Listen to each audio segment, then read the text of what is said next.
I think I was asked this.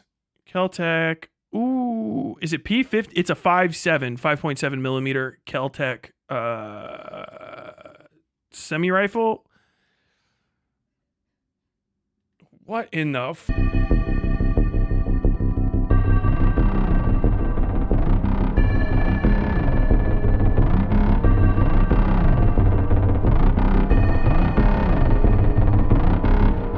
What the fuck is this? Doctor Who fucking Torchwood ass fucking bad guy pistol. What in the Dude, coming soon to a British sci-fi series near you. The ugliest fucking thing I've ever seen in my life. That is a hideous weapon.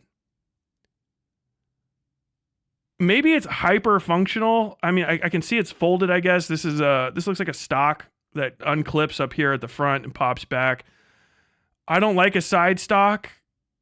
I don't like an offset stock. I mean, it is what it is. It's not like I shoot professional or anything. I just don't. I've picked them up. I don't like wire stocks. I don't like offset stocks for anything other than like an emergency shooter type deal. You know what I mean? What in the fuck is this? What happens here? This looks like some sort of thing that you buy, gets clipped on right there, and I don't know what that thing is. That's the most. What is this? What is this bit of fucking molded plastic going on right there? Also, this folds over the safety, it looks like, so I hope that there's either there's a big enough gap to fit my giant fucking thumb in there, or this is going to be really tight and a big pain in the fucking ass to shoulder and unshoulder safely. It's also really short. Got a big ass, gigantic fucking charging pool on there, double-handed by ambidextrous charger. That's nice. I'm going to guess that this is maybe an ambidextrous safety option or something like that right there. I don't know.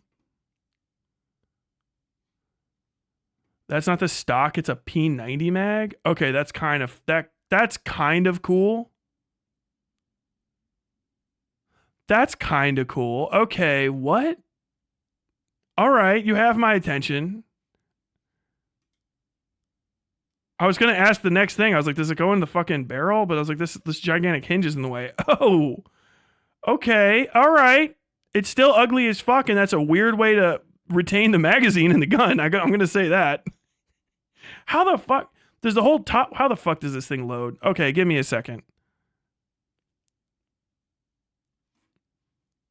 KEL-TEC 50. How the fuck does this thing work? Operation. You know what? Do we have? This Gun Jesus? Gun Jesus. All.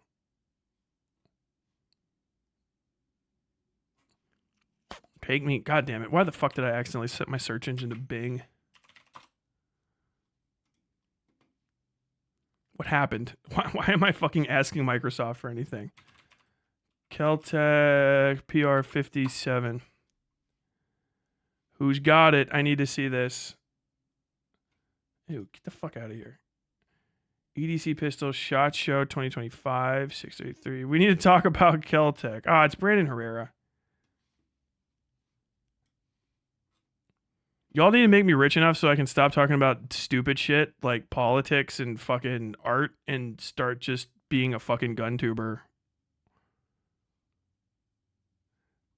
It's like some gun tubers are fucking thing, and then you have just like, oh hey, who is this? Oh, it's my other dad that I have that he doesn't know. All right, we are back at SHOT Show 2025, down in the basement where you find all the neatest, most unusual, and most interesting projects, like a project by the Gearhead Gunsmith to recreate the Type 100 Nambu submachine gun as a 9mm Parabellum semi-auto closed bolt PCC. So instead, I know what those words mean. We're not gonna watch that. Go watch Gun Jesus.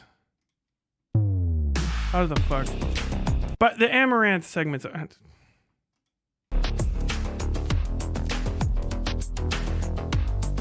Is this actually 511 tactical at SHOT Show? Jesus Christ.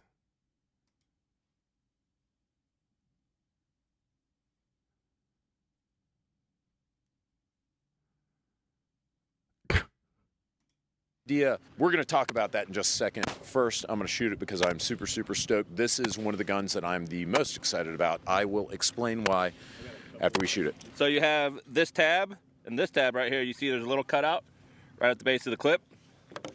They're gonna lock into right at the front of your breech. Bro, that Keltec jacket kind of fucking cracks. That Keltec jacket kind of fucking slaps, dude. I like that. Dude, the Virgin Staccato Arms 911 American flag versus the absolutely fucking based Keltec American flag. Keltec, don't fail me and become like ultra Nazis or something fucking lame. Right here. So the clip will lock in. Bro, it's a fucking like 5.7 Luger. Plunger. Just press down. Ah! 10. This is what I want. There's 20, and then it'll hold 21 so you can hand load the last one This isn't even the right pistol, but fuck off. What the fuck? in there. Can you demo that? So then you can see it's Bro. just top load. Just drop your round in, push it in like that. Then you have your slider. Dude, this is what I want. By the way, I want detachable magazines eliminated from the civilian market. You guys shouldn't have them. You can't be trusted because you kill kids with them. Okay. Top loading clip, push clip magazines. Imagine if we return to tradition, true tradition. Okay, you make America great again. Require all guns have internal magazines, and you cannot have a rifle unless you have a little clip that makes a beautiful bell noise when it pops out. I want everything to sound like the M1 Garand. It was invented by a genius. You ever seen it? M1 Garand. Bing! I like it. Ping pong. Bing bing bong. Ping pong. That's what it sounds like. It's a beautiful weapon, people. A very, very beautiful weapon. God damn it. Release. Or I'll just never pull give back up and rack it politics just and like art. any- It's true. I never will. M&T, thank you. Tyler is letting his thumb side slip out. Any other pistol. So this shit will pop out when you have the 21st round in there. No shit. Showing it's a full grip of all your 5.7s. But ready to rock? Well, that's a whole heck of a lot of 5.7. That is I don't know who Chris is over here from KEL-TEC, but I like this guy. a whole heck of a I don't know anything about him personally. Maybe he's not the best, but I'll tell you what. If I had to go to a range with someone, I would absolutely hang out with this guy. He got look at these delicate but fucking manly ass fucking range hands. He's got this shit loaded, ready to rock and roll, but and showed off, but still full control of the weapon and not flagging anybody. Downstream the entire time, rotating it with full knowledge of where that barrel is. And he's like, look at this piece of art. I'm gonna show it to you. This is awesome. This is, you know, when people say like the Salt Bay guy was good at fucking cutting meat or whatever the fuck. What you thought you were seeing there, you are seeing here if you can't recognize it. I like this guy. He's a fucking beast, bro. I'm here at the KEL-TEC booth at Industry Day at the Range, SHOT Show 2025. I'm with Chris, the plant operations manager, and I'm not about to misspeak, in Wyoming. KEL-TEC, my fellow Florida men, have betrayed me and run off and opened a factory in Wyoming, and Chris is the manager over there. Yeah, dude, that's going to be happening. to bring politics back in it immediately, moving your business out of Florida is the most important thing you can do right now if you do any sort of production. You need to find whatever the minimum grade of shipping can happen on a river near you and move your manufacturing there. Because if you spend a fucking penny on brick and mortar manufacturing in Florida, your investment is going to be worth fucking salt in like who knows how long. If you're anywhere near the water's about to be inside your factory, basically. And all of the hurricanes are going to keep knocking shit down. If I was a person that had to rely on good weather for fucking weapons testing, like I don't want to have... Okay, well, we have a weapon and we've taken it out to the range near us 100 times, but unfortunately, we always have to fucking shoot at 25 windage left because it's eternal hurricane season because of the global warming. Like, it's going to be a pain in the fucking ass. I would absolutely... Good move. This is going to keep happening to people in Florida, by the way. This isn't like fuck around, find out. I'm just telling you, it's a guy who likes to see people have jobs and be able to make shit in this country. Y'all going to get fucking absolutely going to have to eat it because those insurance costs are going to be too high soon too anyway. Like, goddamn. We're talking about the new PR57, which stands for pistol rotating barrel. So it's not PR. Worst gun I ever it's fired PR is a Mac 8. that discriminated I against have the word never barrel. touched one. The PR57, which is a gun I'm actually super stoked about, and we'll talk about that in a second. But Chris, if these people have been living under a rock for the past week, Do you see what I mean? When I was talking about, can we bring that fucking piece of shit up? What that fucking Amaranth has, whatever that, what is it? Staccato 1911 images. Jesus fucking Christ. Look at these fucking things. All right, you understand what I mean? These ugly fucking, trusted by over 1,600 agencies, right? People that don't have to fucking hit what they shoot at. Staccato, like, look at this travesty of a fucking weapon. Look at this over fucking engineered. Look how much shit hangs off the fucking side of it. Everywhere, all over the place. This thing has got catch areas on it. The highest fucking horizon sight you've ever seen for a pistol, where very clearly they fucking sell you a ghost ring to go on top of it with all of it. God, you even have this this side punch right here. So can you even attach stuff here? You probably have to have a special attachment.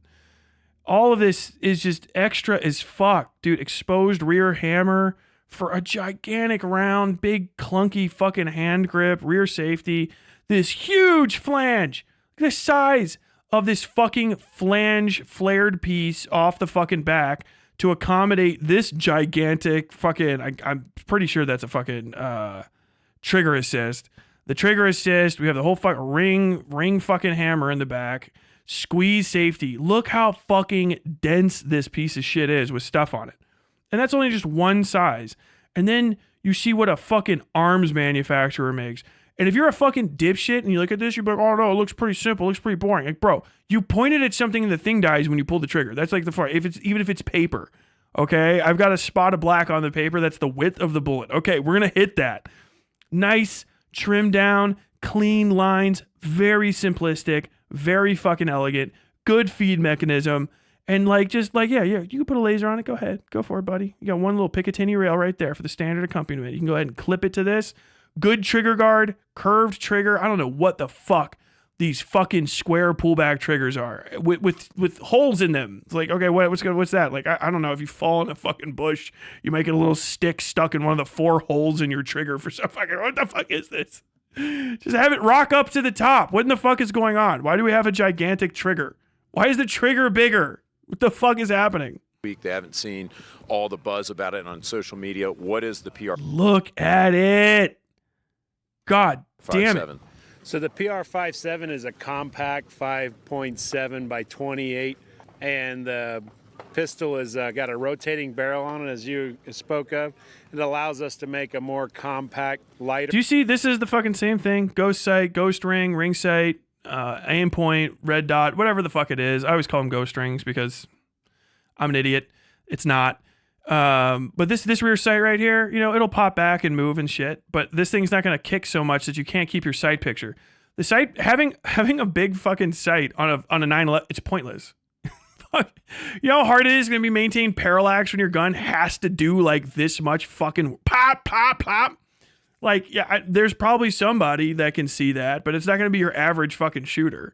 You know what I mean? You have to have you have to be fucking strong to shoot high caliber weapons. I'm not pissing in the wind here. No one is going to disagree with me. There's some that are really well engineered and they're designed to like eat up the fucking thing, but they get even bigger and they're heavier, so they're even harder to use. This fucking thing is to shoot a fucking bullet. Look at the way that the hand grip is designed. It's so fucking ergonomic. This is the one thing I like about KEL-TEC stuff. I always give KEL-TEC a second. First time I ever saw an RFB was in, I was like in Tarkov and shit, and I looked him up and I'm like, that gun kind of cracks. And people are like, it's not perfect. But I would like it as a rifle. And then, like, you see this, like, dude, it's nice, it's long, it's wide front to back and skinny left to right, which a lot of people don't get. You need for a shooter's grip. You want it like that, so you can really like palm it, right? Look at my hands. See how my hands are shaped? When you're fucking holding it, right? It's that shape, like literally. So you can get it. It's got knurled hand grips on it. You don't have to fucking bolt on a gigantic plastic piece that flares all the way out of the back. It does roll back pretty far right there. Some people might be pretty pissed about that. But like, I think that's just a solid design. And it's so fucking compact. Weapon and keep the recoil down on it. It's a user-friendly weapon. It's made to be a concealed carry. It's $400. Low profile. no printing, least amount of printing, I guess you would say. I've been nerding out over it. I know that this gun weighs 13 ounces, and it doesn't have a magazine, so it's 13 ounces unloaded, not with or without mag. So it's actually 10 ounces lighter than most like 15-round compact 9mm. These Understand, there's a reason to have a top loader as a pistol, right? A lot of people want to do mag change drills because they saw something like they saw a Denzel Washington movie once, and they're like, "I am the Burning Man, okay? I am John Wick, and I'm going to do this flip-flop." I want somebody to one day look at me and shout, "Hey, throw me a magazine." But it ain't like that, okay? Magazines are a pain in the ass, and magazines are fucking heavy. They have to be, because they're a little fucking container for rounds that's somewhere else. And once you have a magazine go into the fucking, whatever the magazine well is, you know, the magazine has to make the well bigger to fit the magazine as well as the rounds. If you strip that down and you just have a top load like that, you can have all of the effects of a magazine, right? You can have that little stripper clip and just fucking pop one in and then have like, whatever. I think there's 10 in that stripper. And you're fucking golden. You know what I mean? Like, that's nuts. It's like actually fucking crazy. There are not gunfights in real life.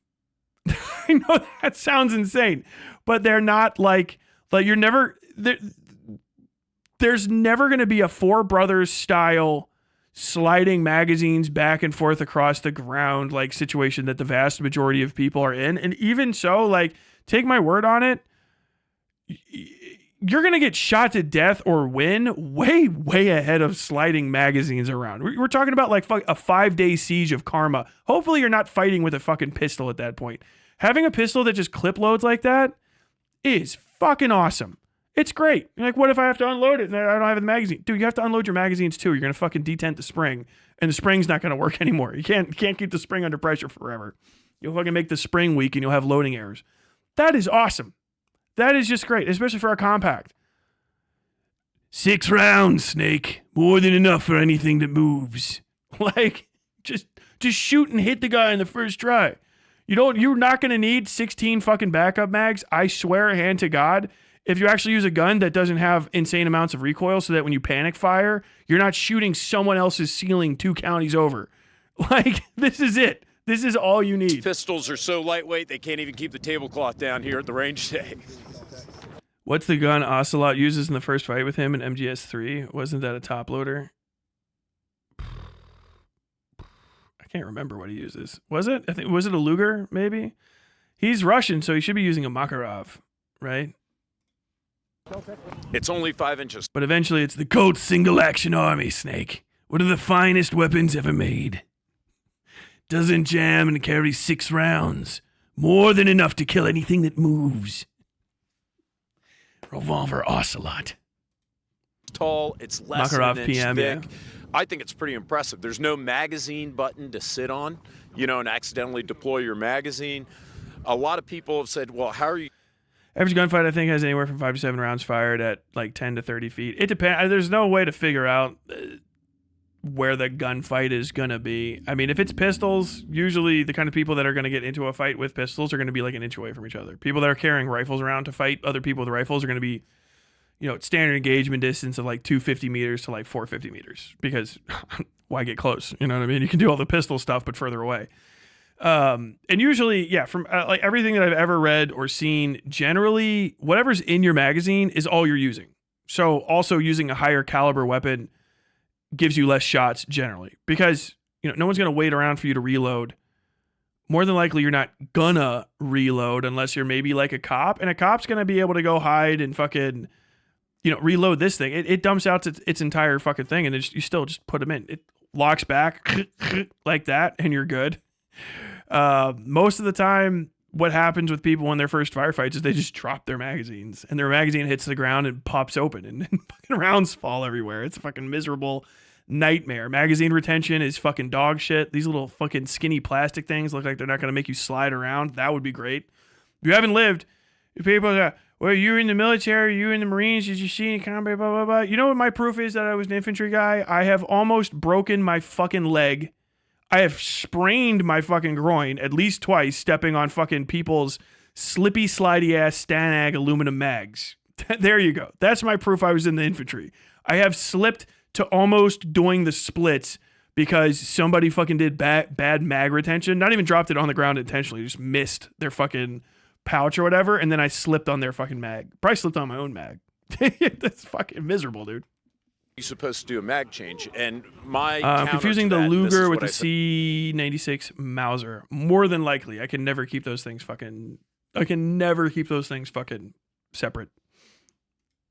on social media is like, I know John Correa at Active Self Protection. I've asked John in Facebook. I have a couple banana mags loaded in storage. Will that weaken the spring in the mag? If you ask that question on TikTok, you're going to get fucking 100 heated answers on both sides saying that you can do that forever and that you can't do it. Everything I've ever been told is you should not keep... If you have ammunition is stored in ammunition storage places, right?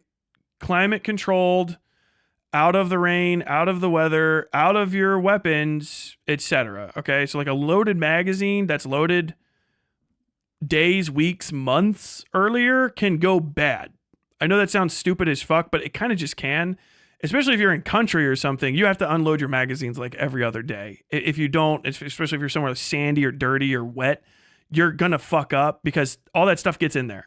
Condensation, your rounds are cold, so if you go from hot to cold, condensation will be building up on the cold brass and stuff inside your weapon and dripping through it.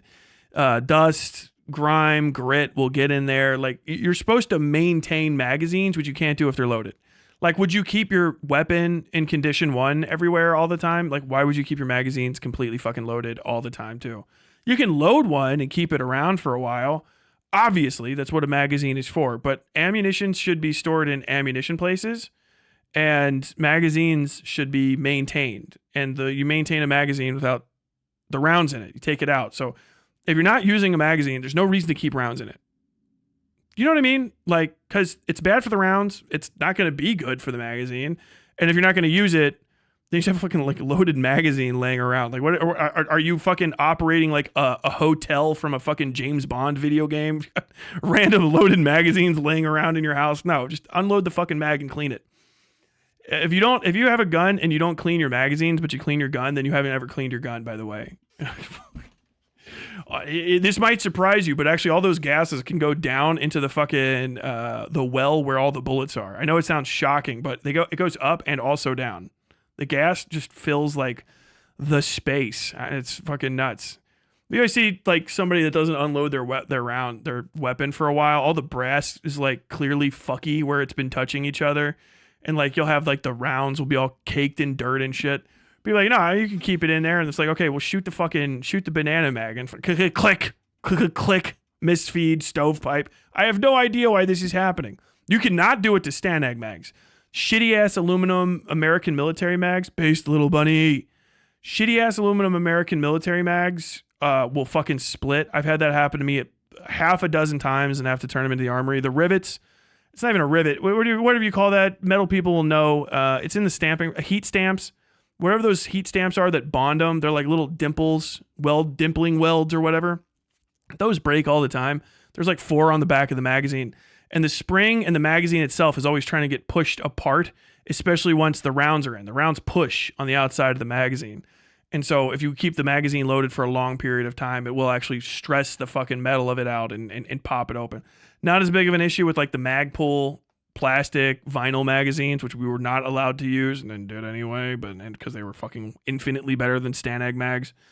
But it is what it is. I personally would always completely unload a weapon that you're not using because that's fundamental weapon safety. It's fundamentals of maintenance, you know? I could not imagine everywhere where I've worked where I had to have a gun, you would get in trouble for leaving a loaded magazine around, whether it was locked up or not. I don't think it's a good idea. And I think that if you want to have a loaded magazine somewhere, then you need to treat it like a house plant, basically. And instead of watering it once a week or something, you got to take it, unload it, switch it out with a fresh mag. You know, just go load the new mag, switch it out with the old one, and then take the old one back, unload it, and clean it. If you've never cleaned your magazine, a magazine for any gun, when you do it and you find out how dirty it is and how much better that fucking action on the return spring works when it's actually cleaned and maybe even lubricated to whatever specifications might be required from the company, you're going to be a little shocked. Like, what? Yeah. You might even find it in the manual where they're like, oh, you should clean these. I don't clean my ass. Why would I clean my magazine? Like, I guess there's no convincing you, is there? Face-to-face conversations. Hey, how many times have you seen a reload in a civilian gunfight? And he says out of 4. Are those tack welds? Okay. Metal fatigue is real, dude. Like for real. 4,000 plus videos that I've watched, maybe once. So to me, you've got 21 rounds of 5.7 in this pistol. It's light, it's thin, it's easy to carry. You just saw it's easy to shoot accurately with iron sights. I think it's really cool, but what other features does it have? Ammunition Sorry stored to in just the go off balls. on a rant, Chris. The really cool feature on this weapon is the way you disassemble it. So it's just a matter of pushing the trigger forward. The slide detaches from the grip and the frame, and you're able to field strip that weapon and clean it. When you go to put it back on, you basically slide it all the way back to lock open. It's got an empty mag, so it automatically slide stop open, leaves it locked open. Push the trigger forward, gun is relocked, drop the slide, and then you're back to ready to rock and roll. Dude, that's fucking awesome. That's one thing that's pretty like common with the KEL-TEC line. They kind of put they engineer the shit out of them to make them simplistic, which is great. It does mean that if something goes wrong, it goes wrong, obviously. So, like if you rely on it. But this is a thing I said this about some other weapon a couple weeks ago. Like if you have a good weapon, will not need shit on the outside of it. It will all be in the furniture. The receiver of a weapon is going to be where the magic happens every time. And like, that's the case here. Like the receiver is money. They have all of the mechanics, all of the force, that goes into the bullet and stuff and slides and all that. If all that's accounted for and it's just perfectly in place, you do your math, you do your drawing, you hit fucking CAD, beat it up inside out, fire the fuck out of that thing and it works. You have a very simple gun, and a simple gun works better. The engineering for it, probably, it goes crazy. But like you get a nice, tight, clean, crisp. Yeah, very good. If you have a weapon that you have to take apart and it's 5 million pieces and it's not the blessed Ma Deuce, like, bro, it's too much, man. You got too much fucking going on, right? If it's not a full-on machine gun, which has to have completely different operating specifications than everything else, it's too much. Can you imagine how much fucking time it's going to take to take apart that everything? You have to clean the whole gun. People don't know this. Usually you can tell somebody who's like not a real gun owner. Like if you're a collector, it is what it is, and you just like to hold on to shit and you don't maintain it or anything. Okay, it is what it is. I have friends that have guns just laying around their home in the open. I'm not even kidding. Like coasters. I literally went over to a friend of mine's house I was in the military with, and he had a Barrett sitting laying in his den on the ground. I was like, what? He's like, oh yeah, man, I got that a couple years ago. That's pretty cool. I'm like, why is it on your carpet? If you don't know what a Barrett is, look it up. Yes, the SASR, Sasser, baby.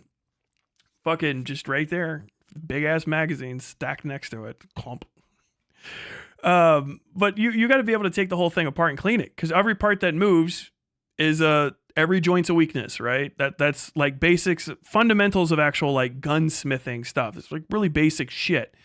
If something moves, it can be kept from moving. If it has to move as part of the operation of the weapon or has to not move, whatever, everything that can be fouled, every sliding surface, every friction surface, every stop surface has to be clean and functional and down to the specifications, right?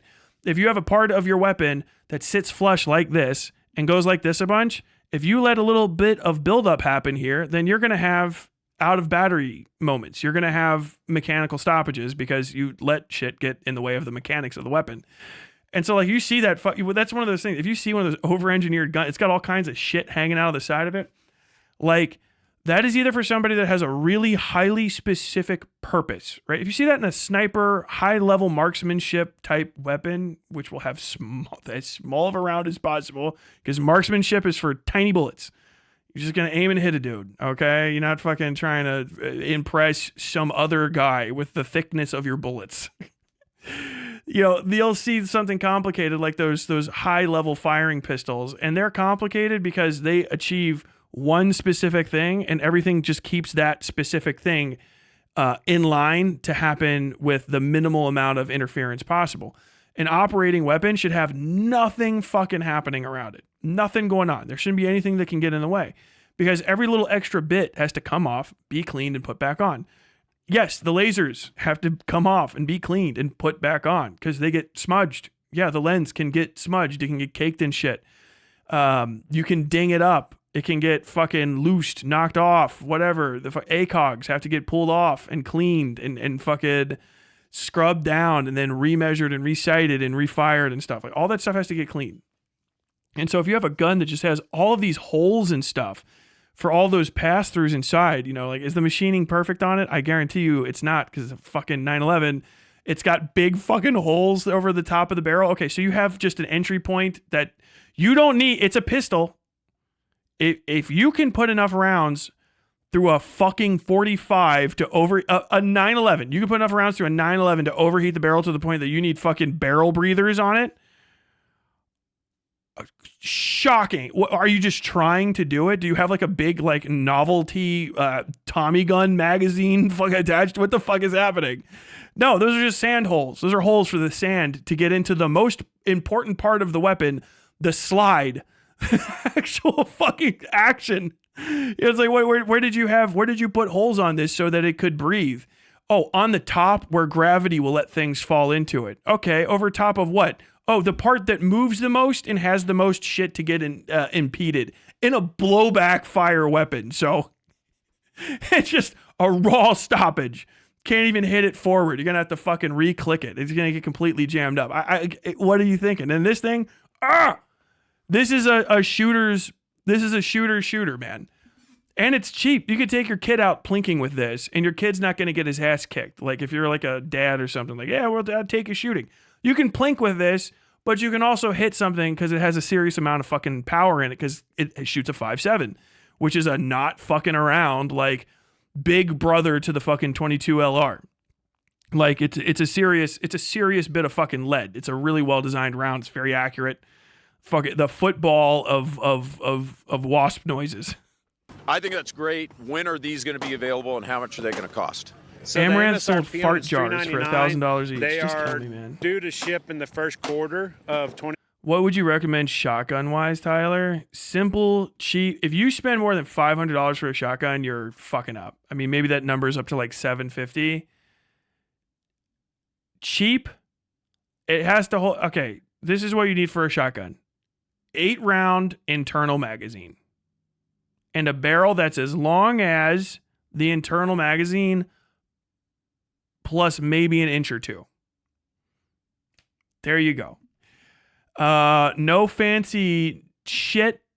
Nothing neat. If you want to get a stubby fucking this shotgun's the one thing I was like, go ahead, put a wire stock on it, okay? If you need a shotgun because you're going to go hang out with your friends in fucking Plaid and go like try to shoot clays out and stuff, okay, talk to one of them. Probably go with something Italian. You know what I mean? Italians love their over-unders.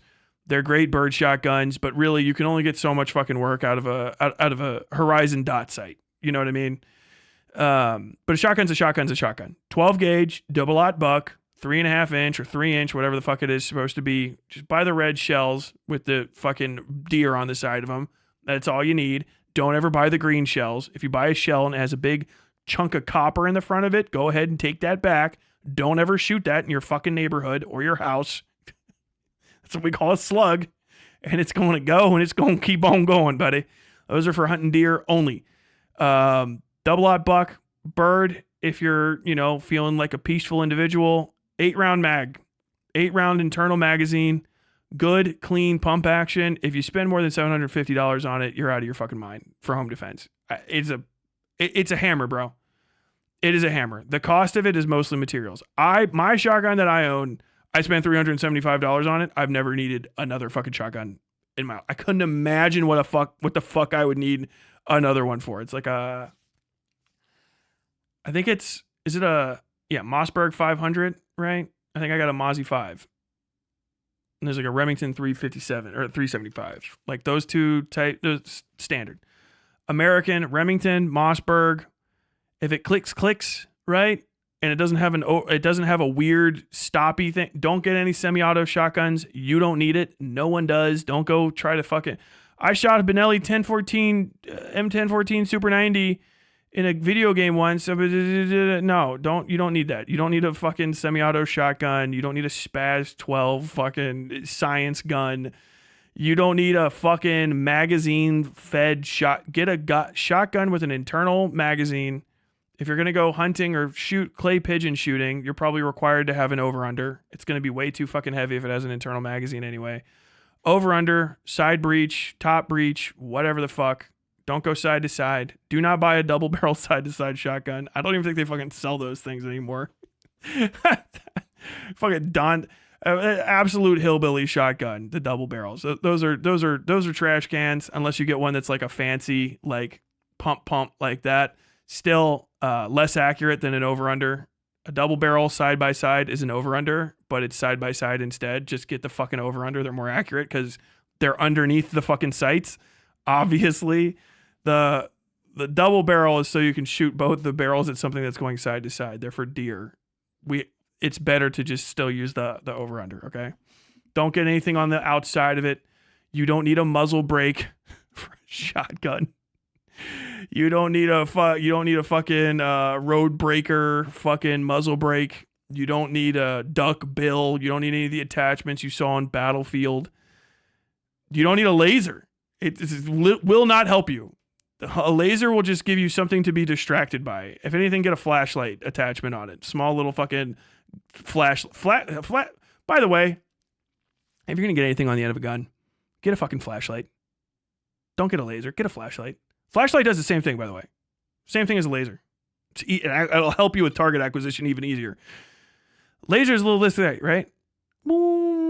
Laser's cool because you see it in shows. You know why they use a laser in the shows? Because the laser's small and it won't like fuck up the lighting. You know why I use a flashlight? Because like a Surefire is like basically a big wide ass laser that also helps you see. It also blinds people that you're pointing it at. Now that guy's blind, and also that big circle that's glowing on him, you know what that is? That's your hip fire zone, okay? Think of Apex. Fucking a nice tight Surefire style laser. You don't have to get like the full on fucking whomp thing. I mean like the little pocket laser that goes on the front type deal. Get that with a fucking flashlight. Those little flashlights are lifesavers. Make sure they stay charged. There you go. That's all you need. Shotgun with a flashlight. Tape a flashlight to it. Doom 3 mod. You know what I mean? Favorite conceal carry? I don't conceal carry. Tyler, do you rep the 1022 for the pores and the weaklings? I don't know what that means. No AA12? Yeah, no. Fuck that shit. 2025. We Benelli are versus Beretta presently debates for in rich people, yes. the manufacturing stage of it in Wyoming, where we've got them ready to be boxed up, or they are boxed up waiting to be allowed to ship them out. So they are physically boxed up right now. So common complaint that I'm going to hear about in the comments for sure with KEL-TEC is, man, I know that they say they're going to be shipping first quarter 2025. Maybe they will, but there ain't no way I'm getting one. That's what people are saying right now. What do you have to say to that? I understand Flashlight that. on a There's a shotgun is lot that pretty goes into intimidating. bringing these Yeah. weapons out, and there's a lot of people that wants this weapon. So when they hit the market and they go, they're going to go quickly. And unfortunately, we have to be able to ramp our production up. The Wyoming plant is a new production facility. We actually, 2 years ago, I moved from Florida after 31 years of being in Florida with the company. It's just it's a 22 LR that just fucking like kicks harder somehow. It's like if the 22 LR is Goku, the fucking the 5.7 is Gohan in fucking Cell Saga. It doesn't even matter if he lost an arm, bro. Company moved to Wyoming. No single shot shotguns. I mean, I'm not there. in Canada, so no. I love it in Wyoming. But they you know, we had to physically set that facility up, machinery, fixturing that didn't work out initially, that we had to go and make a different fixture for it. So for the last 2 years, that's what we've been working on. So now to finally see everything come to fruition, test firing weapons in the range and packaging weapons now, it's a phenomenal feeling now. Well, Chris, thank you for spending the time to talk to us about the new, I almost said RB57, the PR. I'm not gonna lie. Somebody said, if you were looking for a concealed carry, I don't know if 5.7 is like permissible of a round in your locale. I would say this is semi-ideal because I'm pretty sure they have 5.7 rat shot too, which I would use instead of 5.7 penetrator or whatever, you know, 5.7 green top tip. 22 LR rat shot, fucking 5.7 rat shot. It's basically the same thing as the normal round, but it's just got a bunch of little pellets like birdshot does, and these things are so small they have enough kick that you at 15, 20 meters it doesn't fucking matter, right? You might not like have as fatal of a wound, but if you fucking empty this thing full of rat shot into somebody, you'll make your point. Some sort of other disintegrating round would be money, right? And it's something that has a lethality fall off past 25, 30 meters, or once it hits anything that's like a wall type deal, you know, pumpkin round type shit. That's probably your best bet. These do have, the 5.7 is a metal jacketed round. It's small, but it will travel and it will penetrate. So like if you fire it in a fucking suburb, you know, drywall don't give a fuck. It's gonna keep going through the drywall for a bit. So I would watch out for that. I would try to get a rat shot variant or some sort of disintegrating variant. You know, it's not like a frangible bullet. It's more like bird shot, right? So you can still seriously wound and or kill somebody with it. And you can definitely scare somebody away with it too. So you'll feel a little bit less, you know, resistant to using something like that. Like that's the only reason I would say carry a Taurus Judge if you think you're gonna get bullied, you know, because you start fucking lighting somebody up with 410 birdshot. You pull that thing out and it's boom, boom, boom, boom, and all of a sudden they're just like, I'm full of small amounts of lead. You can kill somebody with that still. It's not a joking matter, so to say. But you want to make sure that you don't have any sort of concealed carry that can like seriously overpen or over travel, because in a panic fire situation, you're going to miss, right? So like don't carry any weapons on you in a concealed carry situation that your panic shots or your panic misses are going to like seriously impede the safety of the people around you. Now, if you're out like you're concealed carrying because you're running like some sort of rural mail route or something like that, and you're afraid of getting like, you know, robbed because you do DoorDash out in meth country. Okay, yeah, fucking rock and roll, dude. Fucking carry that fucking Full Metal jacket. You never know when one of them tweakers is going to be vested up. Tweaker in a jacket. That's the real sequel to. That's the real sequel to Hobo with a Shotgun. Is Tweaker in a jacket. Like a flak jacket. Oh my god. Emilio, the hand subscribe. Remember, we're discriminating against the word barrel. It's the PR57. Thank you guys so much for watching. Stay tuned. We're bringing you more from Industry Day at the range. Tyler, you should do a gun tuber tier list. I was getting ready to start looking at gun tubers this summer because some of them are unfathomably fucking cringe. There's one guy. I can't remember who he is. I think he might be. There's a series of former cop types, you know what I mean? But he just basically does like fucking Jergens Lotions commercial level commentary on police shootings and stuff. He's real fucking weird. He's the guy that fucking IPOS failed to call out. It's crazy. He like took a shot at the guy and just absolutely hit him in his like fucking like gold plated lighter type thing. Like you could have called him out on any one of these other videos, and you had to call him out on the one where the fucking pedophile rightfully gets fucking cracked for resisting arrest with a firearm. I think it was like, okay, this is the most legit shoot ever. You could have picked almost any of the other videos and they're just really weird, but you picked this one. Like, research, buddy. God damn it. The fuck was I even supposed to be looking for? I'm supposed to be looking at the rifle variant, right?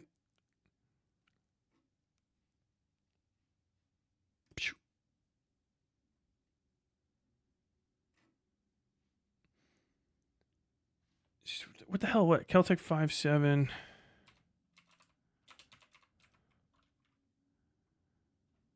Just gonna go to KEL-TEC 5.7. Not this. Bring her. Oh,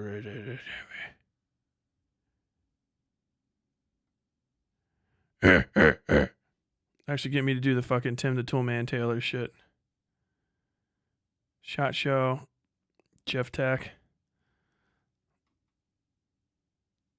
5.7 overrated? The answer is no. Oh God, Colleen Noir. Bro, my man is definitely in the running for one of the cringiest people of all time. Grand Thumb ends 5.7 by 2.8 and his marriage. How cool is that? Some Gen 3 versus Gen 2. Real life ray gun. Bro, my man's my dude's got the most. He's wearing, is that a Deltarune shirt? Oh, it says dethrone. I was like, bro, is my dude gay as fuck? Is he like an ascended homosexual? No, he's just wearing a fucking, it says dethrone. Got that fucking quality magazine. This is why you guys get. I swear to God, I could do a fucking GunTube channel without the fucking Chevy. The new Chevy Silverado 2014 is the finest. I hate that fucking Billy Stomp music, dude. I swear to God. That being said, it works similar to the P90, where it has a simple blowback design. However, this mechanism is on top as opposed to on the bottom. You can see that real easy if I open it up here. This is actually how you load the gun. The magazine release is actually right there. You pull down on it and it opens the entire top of the gun, and then you can. Dude, who sent me this? I fucking love you. What in the fuck, KEL-TEC? Dude, there's a lot of guns that you can take a swing at, right? Because they are what they are. Like Styrog, like, could you make a better Styrog? Of course you fucking could. Even Styr knows you can make a better Styrog, all right? Old stoner fucking car 15, whatever the fuck, I'm joking around. But like the P90 has been like spiritually untouchable. I'm not like deep into gun stuff. I know it might seem like that, but trust me, I'm pretty surface level knowledge. I've never seen a good retake on a P90. Every time you've seen someone's like, this is a P90 killer, this outperforms the P90, blah, blah, blah, or will it? Yeah. It's not fighting on the P90's level with what the P90's trying to accomplish. It's usually trying to make an argument like, this new version of a 9mm sub-EMAC is gonna like perform the way that this does without us having to deal with it type shit. But never like, I've never seen someone try to redo P90s. Like KEL-TEC is out of their fucking minds. I don't know how to explain this better, but we were just talking about Metal Gear Solid 2, right? And Metal Gear Solid 2 ends with one of the most iconic fights ever. You're fighting the octopus backed dude, Doc Ock, the president, right? And he has 2 fucking P90s. And when I saw those, I was like, those are fake guns. And I found out they were real guns later on when I became an adult. That's crazy, right? And really, I've not seen any novel attempts to recreate what the P90 does, which is shit lead without fucking kicking very much, which is kind of cool. It's a small, compact, small frame hitter of a fucking submachine gun, right? It is there for people to be bad at shooting and still hit something. So if you need someone who's, you need somebody that's like a security guy, really athletic, good at looking at stuff, moves around, but like you don't want to have him have, the top tier marksmanship training to hit somebody 20 feet away. P90 is there. Concealable, lightweight from what I understand, very mobile, a little outdated now. It's like a 20 plus year old design, but still like a solid as fuck submachine gun, quarter century, and it's still kind of got icon status, but it's a very thick, very 2000s, plastic, polymer frame, lumpy, highly ergonomic thing with a very novel round, but it just kind of works. You know what I mean? It's definitely a solid replacement for like an MP40 because you don't have to slap it the fuck down, solid fucking weapon. But then now we have this. I mean, you can see, look, like they even have respect. This is what the P90's internal spring mechanisms look like. but this is an even more stripped down version. That's why I didn't recognize what the fuck I was looking at.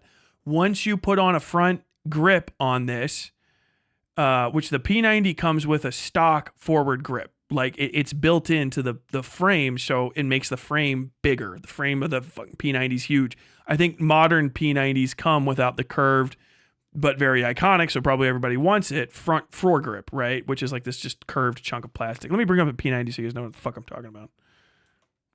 I feel like even if you don't know guns, you should know this thing. And also the P90 is bullpup, yeah.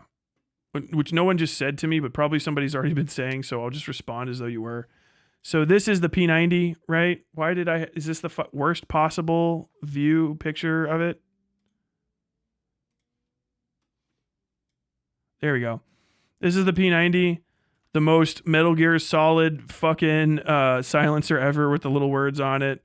There's another variant of it that has a much longer barrel. You load it here through the top, but it is this old school now to particularly young gun people, 25-year-old, 90s into the early 2000s era polymer frame. This is the front grip that I'm talking about. And it has to be like that, basically, with this little palm down, because it is a bullpup. So your trigger functions are up here, right? You eject back here. So all this hot brass will fall right onto your fucking dick if you are sitting or kneeling, which is not great and is an actual problem. I know that sounded like a joke, but that is an issue. Having hot brass catching your fucking pants 2 seconds after it's ejected from something is not great. And also because you have a downward ejection, this is a horrible gun to fire while moving forward. If you've never actually thought of that because you don't have to do it, you've never done basic infantry walk and fire drills, survivable when it's very, very good soil that will eat the round or sand. If you are in a concrete shooting environment, any sort of hard surface, asphalt shooting environments, doing a forward walk and fire with this sort of thing, which is something you do tend to do in a firefight or room clearing situation, is shoot and walk at the same time. All this is going to fall in front of you, and bullets are round, so they are like fucking slippery if you step on them. So a bunch of little fucking ball bearings essentially landing in front of you is not the best, but still. For shoot and move operations, for small, close, tight quarters, firefight type shit, from what I understand, this thing is pretty fucking money. But it is huge. I mean, if you can see this, there's normally an integrated sight, I think, right around here. This is obviously is that Trijicon that makes these aim point? Holographic sight, right? With a little fucking dot and circle type deal. They started issuing these after I was getting out. That's on top of it. There used to be also a sort of plasticky built-in sight, but you can see this thing's got a massive front profile. It's very, very tall. I don't know what the actual overall specs are, but I think it's in the ballpark of like 9 to 10 inches, if not larger. I mean, I know this thing right here is that big. So 1, 2, yeah, this is about 10 inches of front profile, which is a lot. And then back here, you have half that in back profile. So if you're trying to put this somewhere, you're kind of in a situation. And obviously because it's that 90s style before we really integrated Picatinny rails, they have modern versions of this. Like I'll say, right nowadays, this is a foregrip area. And I think this is now more deeply enclosed. And I think some of this is even broken away. None of those are immediately visibly available anywhere on this sheet, but it is what it is. Most of these things I'm looking at are actually video game assets for the same thing, which are actually pretty fucking funny. Here we go. Open image in new tab. Well, fuck it. Just imagine I'm correct, okay? Either way, it's definitely an outdated design. Although it looks futuristic because it looks intentionally futuristic, as all these guns did back in the day. Now you have this sort of kind of deal, right? So instead of that little block, it's got this setup. But also you can see it needs a little stand. They're not easy to stack. This does have it, okay? So you can see this, where this front handle is. This is actually now a little foregrip type deal area. But it is very close to the, very, very close to the fucking barrel. I think generally these things tend to have the silencer on the outside, suppressor, whatever you want to call it, just to make them quieter for use in small scale environments. Or the long barrel. It's probably way safer to operate that way. A really short bullpup barrel next to your hand is not safe. if you fall, you could shoot yourself in the hand. KillMickeyMouse is the only good bullpup, pretty much, from what I understand. This, and then maybe some KEL-TEC weapons, actually. So KEL-TEC working on one of these is pretty fucking crazy. And then KEL-TEC departing and making it a rear, a forward fire, non-bullpup standard type of weapon is also pretty bonkers. But you see this this double spring is standard for the system. Operating system here with the dual recoil springs and so on. So that's pretty cool. But unlike the P90 where you put the magazine in like this, it actually flips upside down because it loads from the top instead of the bottom. So this gun actually ejects right here, which is kind of unique. If you hold this right below your face, it's going to hit you in the face. We'll see how the ejection pattern goes for lefties. I'm a right-handed shooter, so it should affect me less, but my wife's a left-handed shooter, so it'll be interesting to see how that ejects. The 5.7 is a caliber that was kind of designed for submachine guns, and before we get into this video, I want to talk a little bit about the difference between pistol caliber carbines and submachine guns. I think a lot of people think that if it makes a good submachine gun, it'll make a good pistol caliber carbine. And for those of you who watch the channel know I'm not the biggest fan of the P90, and I'll tell you why. Pistol caliber carbines have one bang per trigger pull, right? Whereas the FN57 caliber in the P90 was kind of designed, in my opinion at least, for kind of a swarm of bees philosophy of use, where if you pull the trigger, 14 of these come out, and 14 5.7 rounds does work very effectively in close quarters, a lot more effectively in my opinion than one single 5.7 round. So it is a little bit lower on the power factor for me personally, especially considering that this is about PDWs are for bodyguards and anyone who's got a slim chance of running into enemy infantry if things go wrong. Yeah, they're backline weapons. Whole concept of 5.7 was to cut backline troops. Yes. Funniest thing, neither the 4.6 or 5.7 could pen Soviet armor of the time. Nowadays, they might not even issue plates. I thought you're not supposed to shoot paratroopers in the air. Is that actually a rule? Remember the XM8 that was supposed to be the future? Yes, I remember that fucking thing curved and shit. Are we still on the GUNLOCK segment, or is this a gun segment now? This is a gun segment, dude. We're talking about 5.7. 2/3 the size of a rifle. That being said, though, it does certainly have its place. And the good thing about 5.7, aside from the armor penetrating capabilities, theoretically, 5.56 has that too, by the way. But the good thing about it is it has very low recoil, and you get. How'd that work? Yeah, so what they did with this is they made it as compact as possible, obviously. Which really does take the thing. I gotta say, if you have to use a PDW, you probably are not gonna reload. Do you know what I mean? Like, you're gonna try to spray some motherfuckers down. You're not gonna be in extended firefights with this. People are saying, yeah, this is basically the same thing as the damn it, what the hell is it called? Is it the Tech 9, I believe, if not the Mac 11. It's either the Mac 11 or the Tech 9 was actually a tanker weapon, or the thing that they were basically imprinted on, which is actually a much more complicated printed stamped weapon than you'd think. But they're small and they look like goofy as shit because they're supposed to be transported unloaded. And so you'll have them like in your tank if your tank gets taken down and you've got to get out. Well, you don't want to go in a tank with a giant fucking 4-foot long rifle. You know what I mean? Yeah. Once you get into, I will answer that in just a second. Once you get into any sort of long rifle, any large format rifle, the economics of it are 99% about trying to get the ammunition to fire it with you.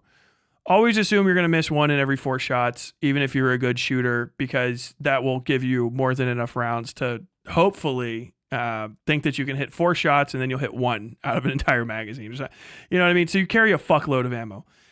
Magazine, this is, I can't remember, but this is actually very similar to, now that I'm looking at it, the PP90, BZ90, I can't remember what the hell, this is the fucking 9mm fucking spin mag. Which was also, I believe, a tanker weapon or a paratrooper weapon or like a pilot emergency eject type weapon. You know what I'm saying? And so those things are for pilots. Those are for plinking food sometimes, you know, so you can shoot like a squirrel or two or a rabbit or what have you. So you can pot shot, stick and move with enemies trying to get the fuck out of wherever you are. If you're going to be a backline skirmisher and try to blend in with people, small profile weapons that can hit hard or hit a lot from, 100 meters down, which this can do, and pistols really can't. Pistols they can technically go as far as any 9mm can go, but your effective range shooting with a fucking, the nicest 9mm is like still going to be 50 meters, maybe 100 if you're a bad motherfucker with a pistol. But anybody that once you shoulder a weapon and you make that triangle and you have a modicum of a decent sight on it that's, set up for you, hitting something at 100 meters, especially if you have a few tries and it's not got a lot of kick, not a big deal. But if you want 100 rounds, 100 tries, basically, of 5.56, that magazine stack is this wide and this tall, right? Basically, because you have to go all the way to 30 rounds anyway. So 100 tries is this gigantic chunk. For this, I think these magazines are 40 or 80 rounds. It's an obscene amount of ammunition in this fucking thing. And it spins right here. It goes whomp, clip, clip, clip, clip, clip, like that. And so you can fit an obscene amount of ammo. These are also really sealed up magazines, right? Which the larger ones tend not to be because they have to be lighter because they have heavier fucking ammunition in it. You go all the way up to something that's a big format, 7.6251, fucking Mark 17. That fucking magazine is this goddamn big. And it's square box, cock into the bottom of the cho, and then the gun has to be that big, and the cleaning equipment has to be that big too. And you have to have cleaning equipment with a larger format gun because it uses more gunpowder. It fouls faster because it has more smoke, so it gets quicker, dirtier, quicker. Kind of that's the payoff, right? That's what you get. So if you're in a fucking tank where you already don't have enough room to scratch your balls and you can't be over like 6'2" in the first place, having something that's this small or something like a Mac 10, Mac 11, fucking Tech 9, whatever the fuck, what have you, those tiny little fucking Uzis, those little tiny things with the unfurl, they're good for crime and whatever, but they're really great for concealed or just stuck up out of the way in your survival kit behind you or attached into the back of a pilot's ejector seat, you know what I mean, in his survival kit. Or even just put into the care of some sort of backline skirmisher type, somebody that's going to go plain clothes, your special forces operator, your recon Jimmy who's going to put on plain clothes and then go and light somebody up and roll. Even if you're just a sniper and you've got to carry a fucking full-on M40 and a spotting rifle, or a spotting scope and a fucking big ass, GPS, whatever the fucking what have you got to carry all that stuff. You don't want your sidearm necessarily to be a pistol. Fucking what the hell's good this? I engage from very, very far away. Someone sneaks up on you, you got to be able to burp at them. And so something like this is going to be a very good accompaniment to those kind of people. Now, it doesn't mean you're going to get it, and it doesn't mean that that individual is necessarily going to 100% want that in every circumstance. But that's the value of small format, high output, small round units like this. And really what the P90 is and what this seems like it might be is a very, very strong step in the right direction for submachine gun technology, which has really fallen by the wayside with the Iraq War. We didn't focus on that. Iraq War technological and military development from everything that I saw. Sorry. Bloop. Oh, my Discord is not up. Sorry. What's up, guys? PP-19 Bison. Yeah. A gun I've only ever seen somewhere else. But either way, yeah. Oh. Super chat. I'm just chatting penance for getting derailed over guns and Discord content. 10 out of 10 segment. More gun leftist, less absinthe. Yes. Are you mad? Do you think I was pissed off at what I can't remember. The dude that had a falling out with a lefty gun Jesus. But ultimately, this is just a good thing to keep in mind. Also, if you are a creator and a writer and stuff and you like to world build, that's a very important thing, is to understand why these weapons are different sizes and shapes. All of it is for a reason, right? So that's like, if you ever hear me or some other person look at a gun and go what in the fuck is happening with, what is this piece of shit? There's a reason for it. And it's because you want an actual gun weapon, rifle, whatever the fuck and what have you, stripped down to its most essential components so that you can build it to where you want it to be. And having extra stuff as part of it is usually just kind of like, oh, okay, you don't want to drive a race car. You want to feel like you bought a Lamborghini Murcielago. You don't want to race. You want to drive a Lamborghini. And people will say, no, I bought a Lamborghini because I want to race. And then you go, no, you don't understand.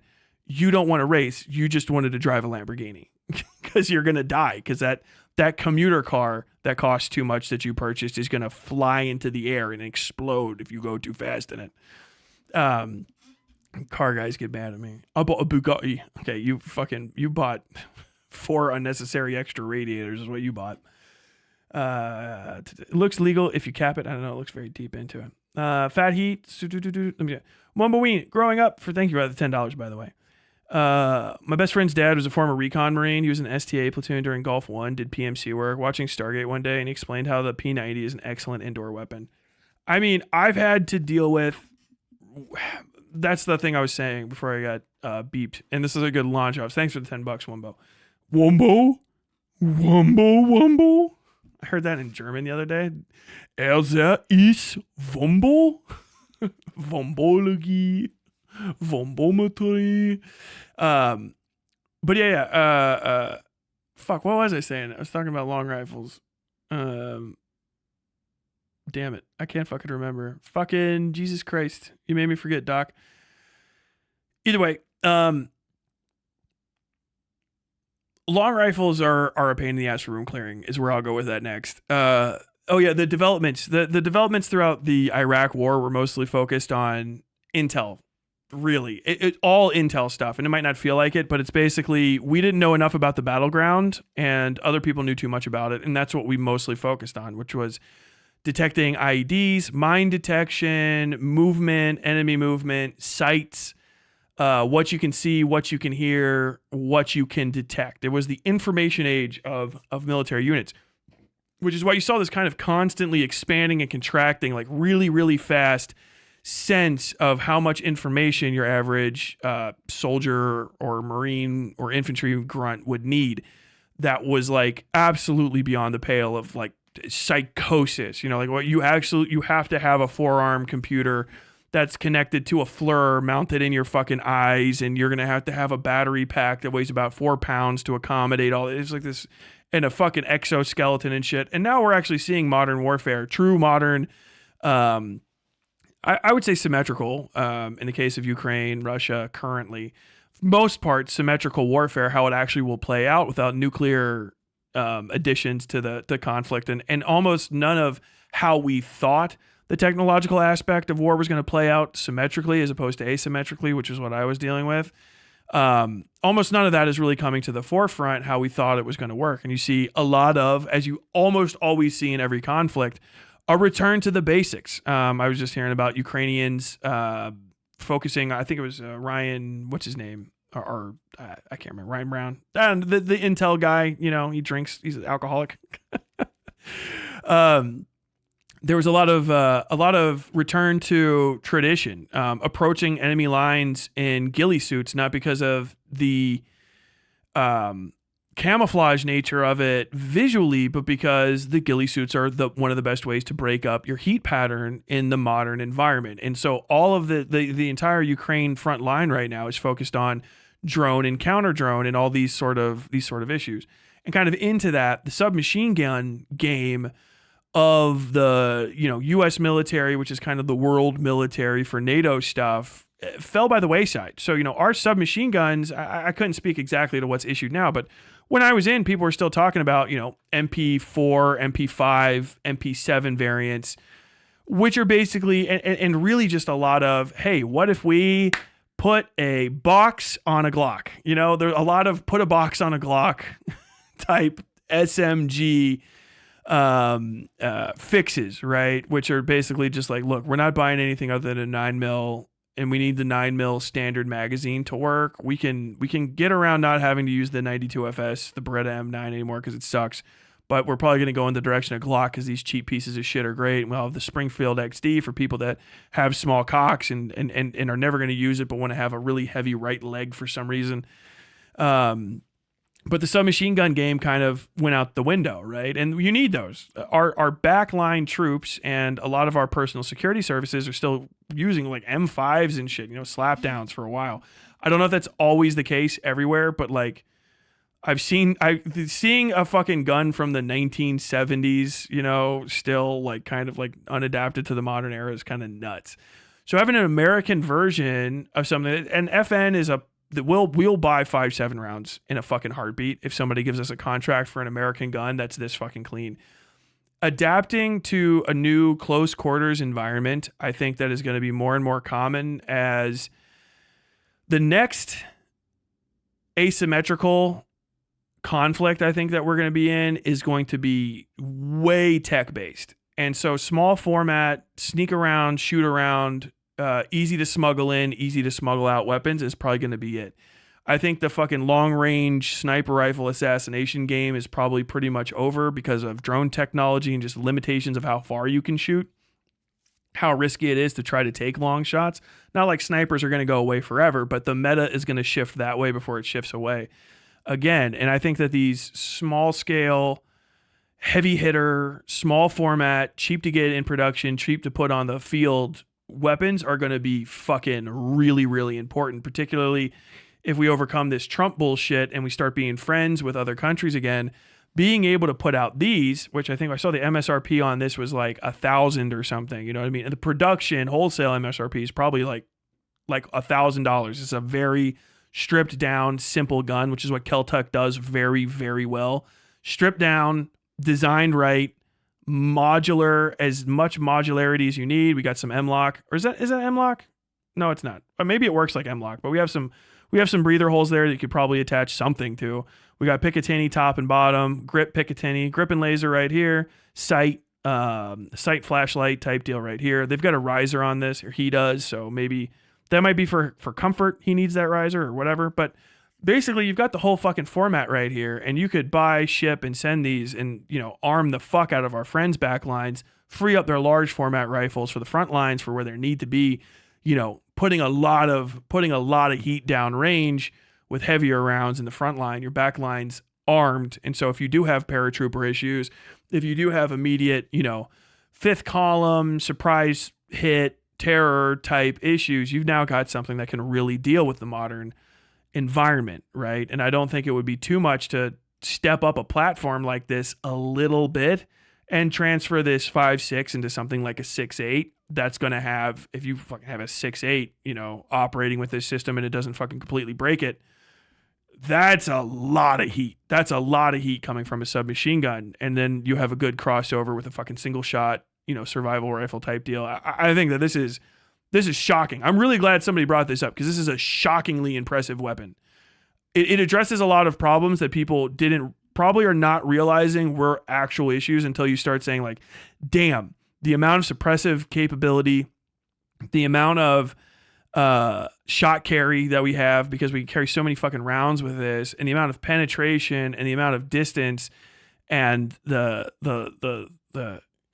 accurate 9mm short are dog shit, right? 45 is your hitter and 45 is a dead weapon. I mean, you got your Chris Vector basically performing the same situation. I don't know who the fuck uses Chris Vectors, but I know people have Chris Vectors because they're in shows. They have a lot of metal on the front of them. They look very heavy, but also cool. Now you have something that's in that ballpark that holds an unfathomably larger amount of ammunition that is a harder hitting, I believe. I'll have to look up the stats on 5.6, that you can fit in a lot more places too, because the Chris Vector is a very big gun. This is so small, so slim, and really taking advantage of that small format. I'm sorry I'm going all over here, but a very high magazine capacity for this particular gun and for the P90. The P90 mags hold 50 rounds, which is actually pretty cool, and obviously these do as well. So 50 rounds in a gun that only weighs 3.5 ounces certainly has its place in reality. Is it an effective gun? We'll have to see. It looks cool. It's got the cool heat shield. It's got a spot for vert grips or lights or whatever if you want. But remember, it's a pistol, so you put that on there. You got to be careful with that. It has a threaded barrel, which is really nice. Understandable. Every third vet from Iraq you've seen is missing an IED, leg from an IED. Oh, it was almost me, man. Very much almost me. Like, I wasn't in the there. We had an ECP on my first deployment. We had an ECP, right, entry control point with just a concertina wire gate, basically, that you would drag open and close. It was part of the VBID corridor, so you'd have to go up, down, back, all that sort of stuff, and it was in a very bad place, and it was overwatched by pogue idiot moron fucking dumb fuck comms guys, right? So not a lot of attention paid to it. And it was me, really, when I did the math, because I was thinking about it, it was me and like 3 or 4 other guys, 10 total, and not the other ones very often that would ever open that gate. Because that was my job. I wasn't a driver in the Humvee, and I wasn't the team leader. I was the third guy. Sometimes sometimes the gunner up top, but we didn't have guns, so I kind of just hunker down. I jumped out and I got the gate. It was 3 or 4 hours, 5 maybe, before I was going to go back on post. One of the guys from first platoon, it was actually their corporal, opened the gate, and they had not been paying attention on the posts and someone had snuck up there and wired a small scale IED, a very large bomb, but small as far as IEDs go, had wired it to the gate so that when you pulled it open, it triggered and it blew the guy's legs off. And I was thinking about it and I was like, fucking, the only people to open that fucking gate today were me and him and another guy, and I was going to probably be, unless they had an emergency patrol out, the next guy to open that fucking gate, because I would have had to open it on the way out, right? Because, in, out. You go replace the guys up, they come down and open it.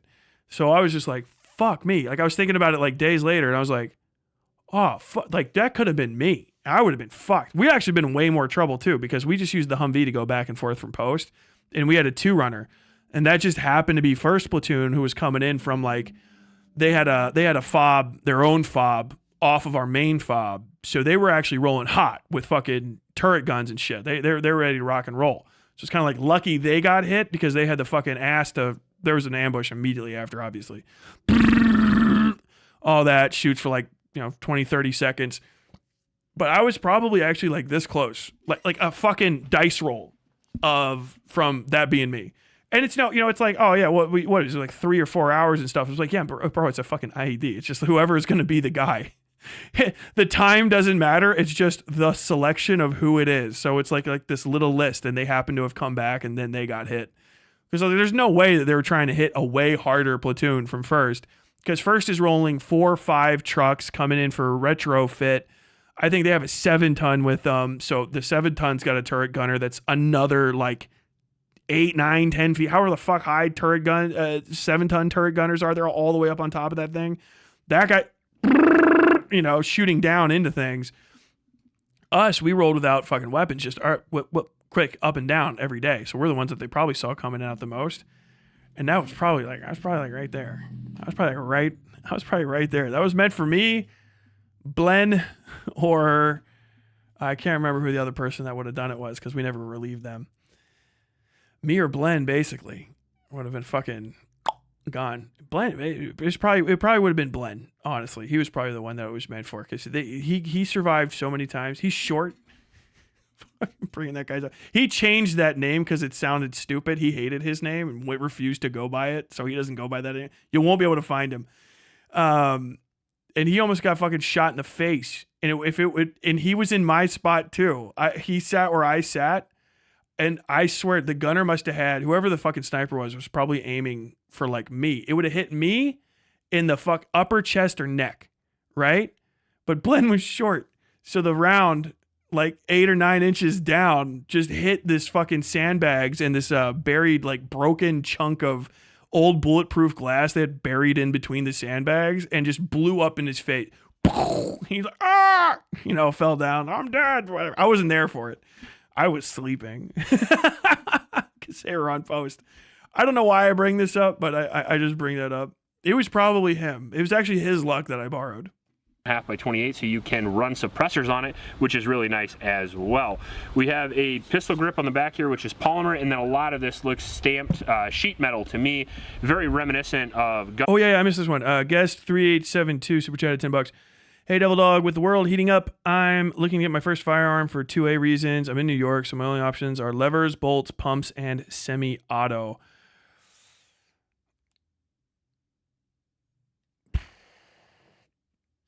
I mean, it depends on what you're trying to do.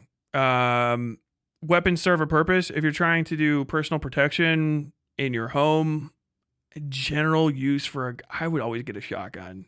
A good shotgun, a little bit juiced up with like a Picatinny rail, anything with a good pump on it, where the pump doesn't. Always pump the pump shotgun to make sure it feels right. I know that sounds like stupid maybe to some people, but some of them just have real bad strokes on them. They just don't break in right. They're not designed well. You can usually tell because they'll have all sorts of bars and shit hanging out of the side. But a good solid pump action shotgun with an integrated stock polymer or whatever, you can get wood if you want to be fine with wood, whatever. But anything with a Picatinny rail up top that you can put a scope on, if you want to go like deer hunting, so to say. You know, shotguns are hunting guns. They're not rifles. You're not going to hit a deer from like 1,000 feet away unless, you know, you're Robert Red, the man of the mountain himself type ass bullshit. But standard, you know, engagement distance of like a $150 to 200. I think a lot of shotguns are pretty solid for that. If I'm wrong, I'm wrong. But yeah, a pump, that in a slug will pretty much accomplish everything for you that you would ever want from most other guns, while also not making you look like a fucking psycho. Now, is it going to like outperform an M4, kitted out M4 in a, you know, shot for shot combat arms style room clearing contest? No, because it's not that kind of gun. But will it make you look like not a psycho? And will it actually accomplish the task of giving you home safety while also not blowing through 15 layers of drywall and into the fucking soft, mushy skull of your neighbor's infant child? Yes, because it's a fucking shotgun. So you can, they're the most modular use of weapons, period. It's basically a big, gigantic bore that you can put a lot of stuff through. They're easy to clean. They're easy to disassemble. They're fine to carry around and transport most places.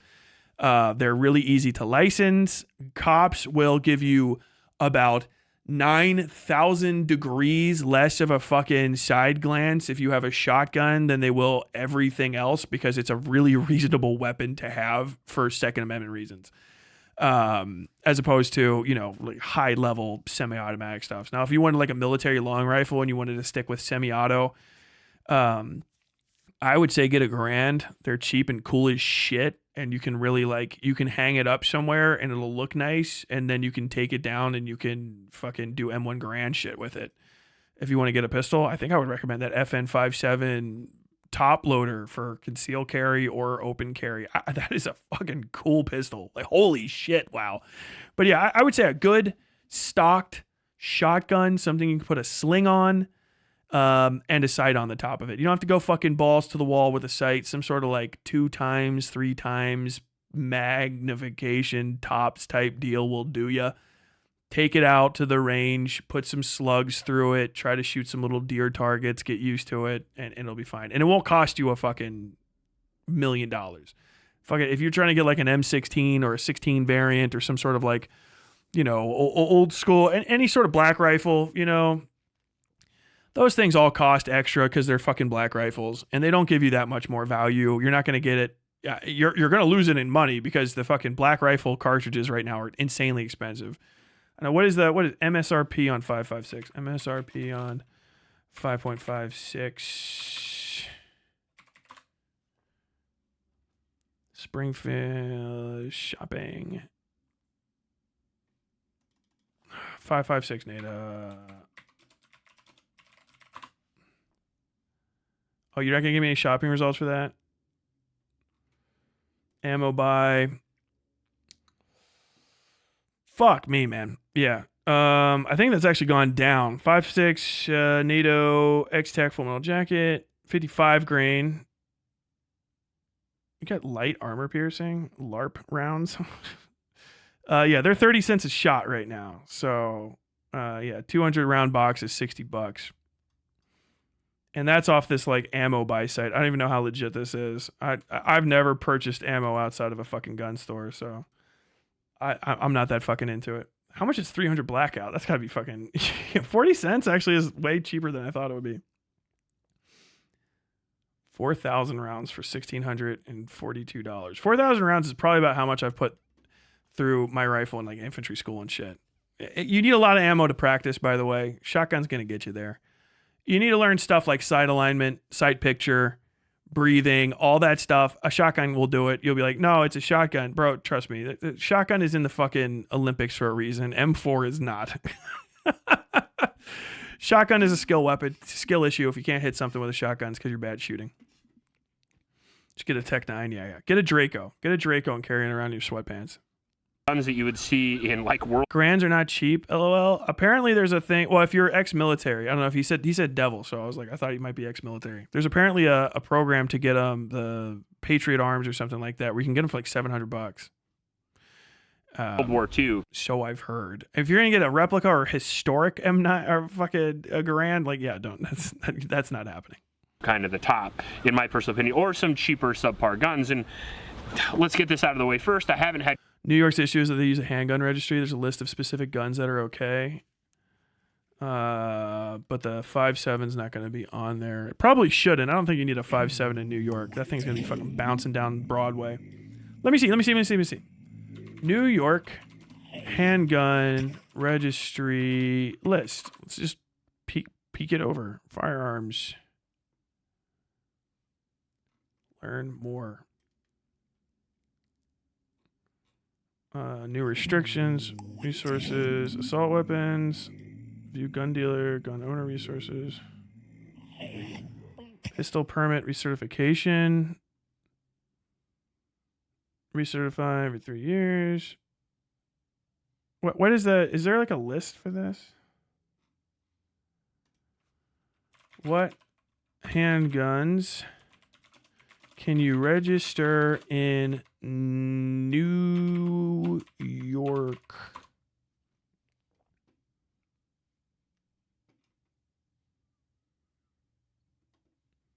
NRA, help me out. Fire registration 101. Open carry, concealed carry, preemption of local restrictions, cap restriction, castle doctrine, stand your ground, feasible journey. Long guns don't need to be registered. It is illegal to own an unregistered handgun. Costs $3 to register a firearm. What's firearm? Dude, does anybody have the actual fucking law here?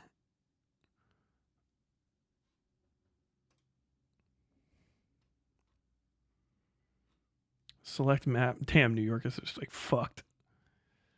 See handguns, position and carry elsewhere. Position, right? Position handguns. And then maintain.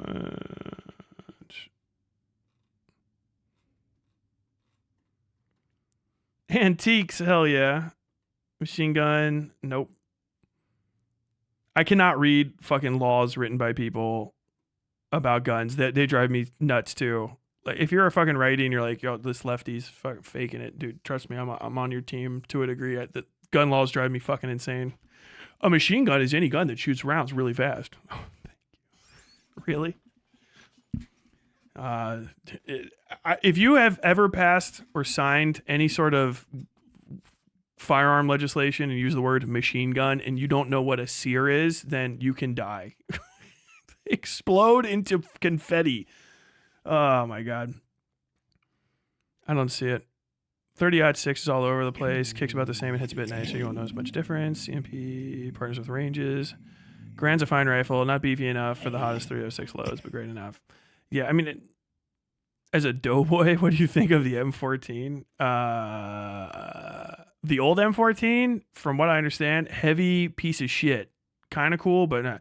M14 EBR, I've held one. I've never gotten to shoot it. That gun is like, okay, there's a lot of genders. Whatever that gun is mine.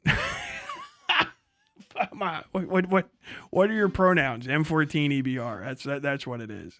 Sorry if that's dismissive to anybody. That thing is fucking fire. Good luck with KEL-TEC products. I had the KSG, which worked really well, but then I had the KS7, which shot itself to pieces in 5 rounds.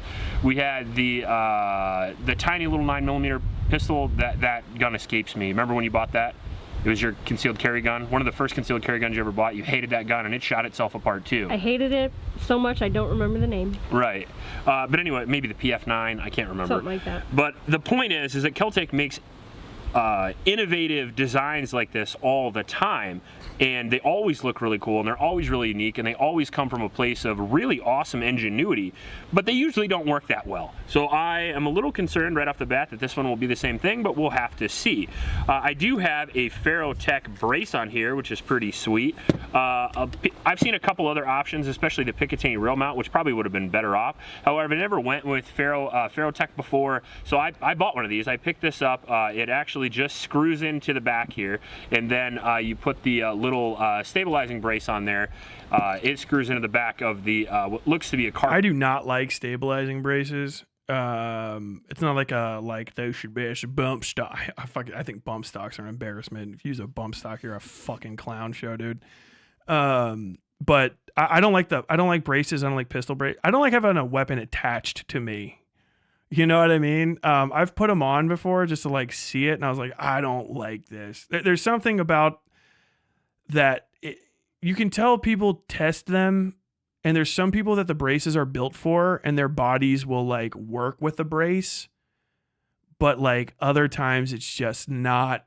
It's not fucking there. I'll take a loose sling and good stock weld over a brace any fucking day. That's not to say like, you know, anybody that uses one is like some sort of degenerate or like bad at shooting. I just think they're very, very uncomfortable. I don't like having any sort of clips. I don't like short clip slings. I don't know. Do they even have those anymore? I hope they got rid of them. It's a sling that hangs your fucking weapon at your armpit, you know? So you just have this nice, comfortable fucking butt stock looking like right there. So you kind of just rotate it up and down, and it just feels like it's too there. It's for people that are like too focused on the shooting aspect of it, when it's like, I don't think that there's like a lot of use for you not being able to set the weapon down or get it the fuck off of or away from you. You know what I mean? Because like you have issues in the military that you're always kind of like worried about. Like you actually do fire enough. You get like a runaway gun, overheated barrel, fucking hot pops and shit. And you gotta like set the weapon down and like walk away from it safely. And like if you have these things all like attached to you and shit, you know, it just seems like a lot of extra bullshit to happen. Fiber tube, and it is extremely he's like light, 30 bucks away from a treat. One of my beard hairs, as you can see there, so be very careful with that. It will strip you of your face manhood. But other than that, it will help us stabilize the gun a lot better. This gun's so light you can obviously shoot it like a handgun, and we will do so, but it is nice to have more points of contact overall. So the gun's pretty sweet. If you're into 5.7, it's really sweet, and we're gonna take it down, shoot it, and we have some awesome goodness here. We got some blue tip ammunition, and then we also have some American Eagle, dare I say cheap ammunition. It's not cheap because any 5.7 is not cheap, but this is sort of cheaper ammunition. Oh, sorry, it's not hollow point, it's just FMJ. But the American Eagle is the cheapest 5.7 you can find right now, and that's still extremely expensive. So we're gonna be shooting 100 rounds today. We're gonna do 30 in each magazine twice, and then we'll do 20 in each magazine, and test some of the mag changes and stuff like that. But overall, it's a super cool gun, so even if it doesn't work, hell, at least it looks cool. Filming you putting that in. Yeah, don't know exactly how this thing works. Actually, yeah, 5.7's outclassing. 5.7's actually outclassing fucking 5.56 right now, which makes like no sense to me in my mind. I don't know why that doesn't make sense, but yeah, it's actually cheap shit. I don't know. I've never heard of Fiachi, but I mean these are European weapons. FN High Performance is $1 a shot, 50 cents a shot, 72 cents a shot. Whoops. All right, so never mind. Go back to fucking 22LR. Return.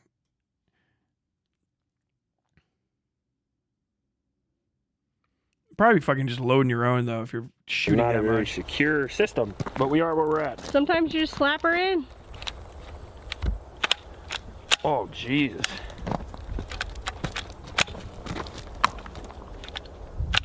Okay. Not how we do it. I can't get it to charge. Okay. All right, so we had a little mishap with the charging handle there. The gun wouldn't charge back the first time, but now we got it charged. We have it off safe. Find our dot here and we'll get it zeroed.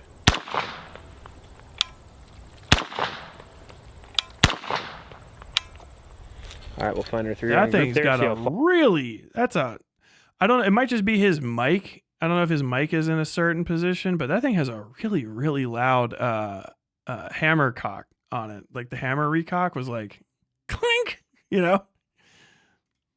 Far off we are. Not too bad. Nope. I wonder why the 5.7 is so expensive. 1, 2, 3, 4 inches to the right and we'll be good. I like that. I don't see this enough.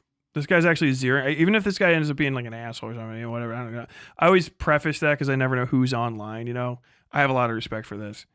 Actually, seeing somebody fucking zero a weapon before shooting it is so fucking nuts. You know, I don't know why I can't hit it. Just windage it right a little bit. Just windage it right. I got somebody just hopping in. I know a lot of people zero their shit off camera, but this is just such an important part. Also, good group. Good group. Standing shot. That's solid. Okay. All right, first impression so far, it's got more recoil than the PS90, that's for sure, but it's a lighter gun too. It's only 3.5 pounds.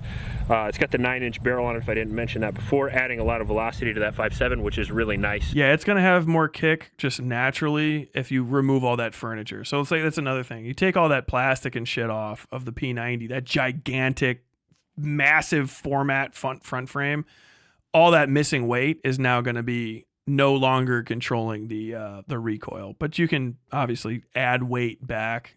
Some people putting a weighted goddamn hand grip on it. 5.7 is velocity dependent, so the longer the barrel, the more effective the cartridge. I like that.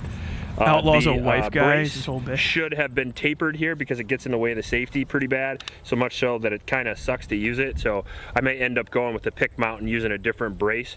This one doesn't seem to be very well thought out.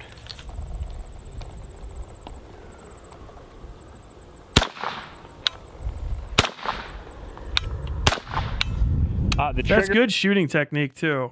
I'll just comment on that because we're talking about stuff. I'm reading the New York law out of my right eye. When you hear that clunk, okay, he's letting the hammer recock. All right, all semi-automatic and even certain automatic weapons will do that.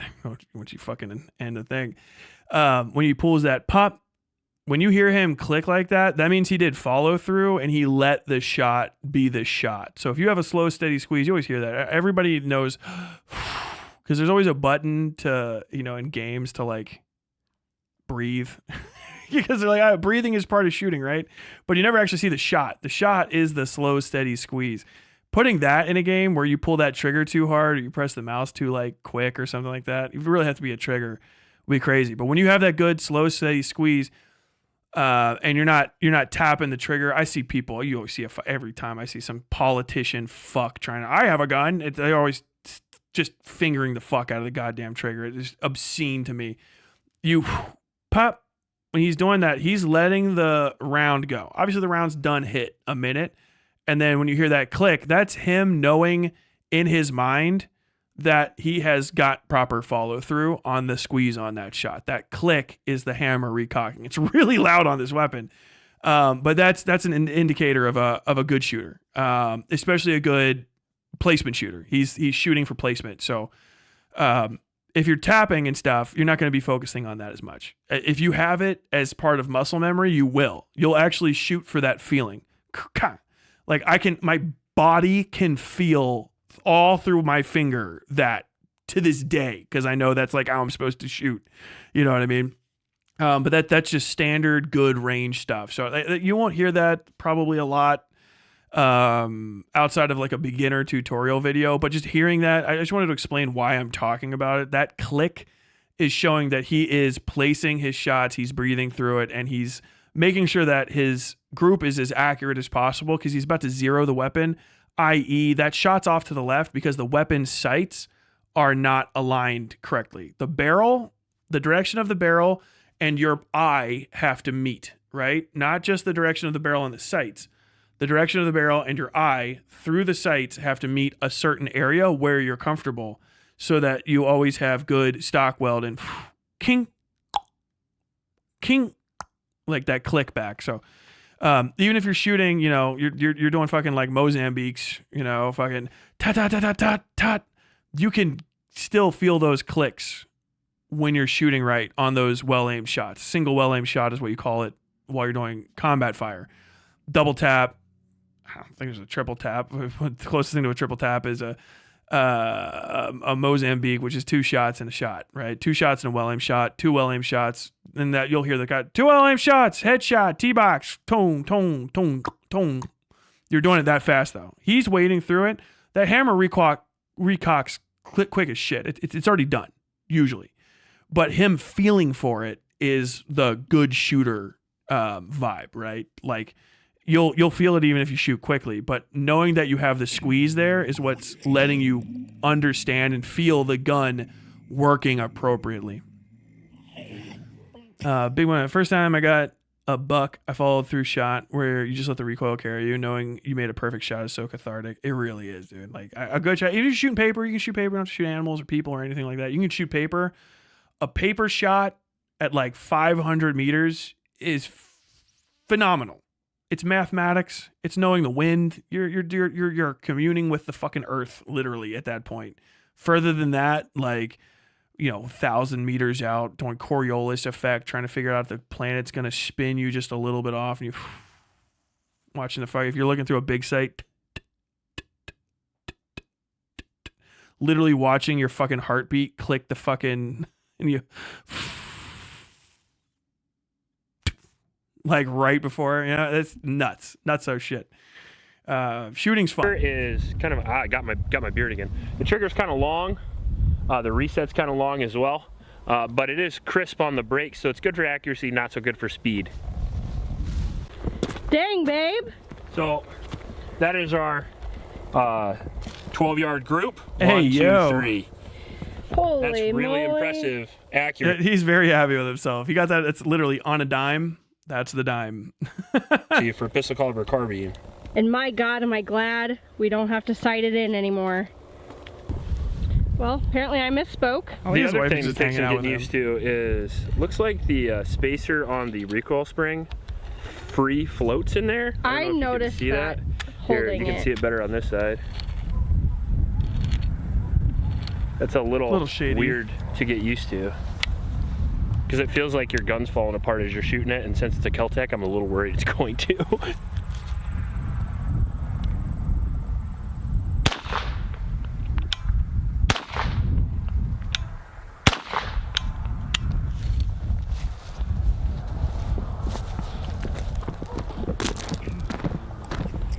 We're pretty close. Thoughts on A300 for a shotgun? Okay. You ready? Yep. Turn the dot up a bit. I want to see. Okay, this guy's actually a really good shooter. I want to watch his finger. You remember I was telling you you can feel that follow through even if you shoot fast. It keeps you from jerking the trigger. All right, so that's a whole thing. When you squeeze, you shoot straight. When you jerk the trigger, you twist the weapon, and you shoot like up and right, or you know, there's other ways to shoot left and all this sort of stuff. But if you watch, you can actually see him. The trigger will click like this when he's releasing it.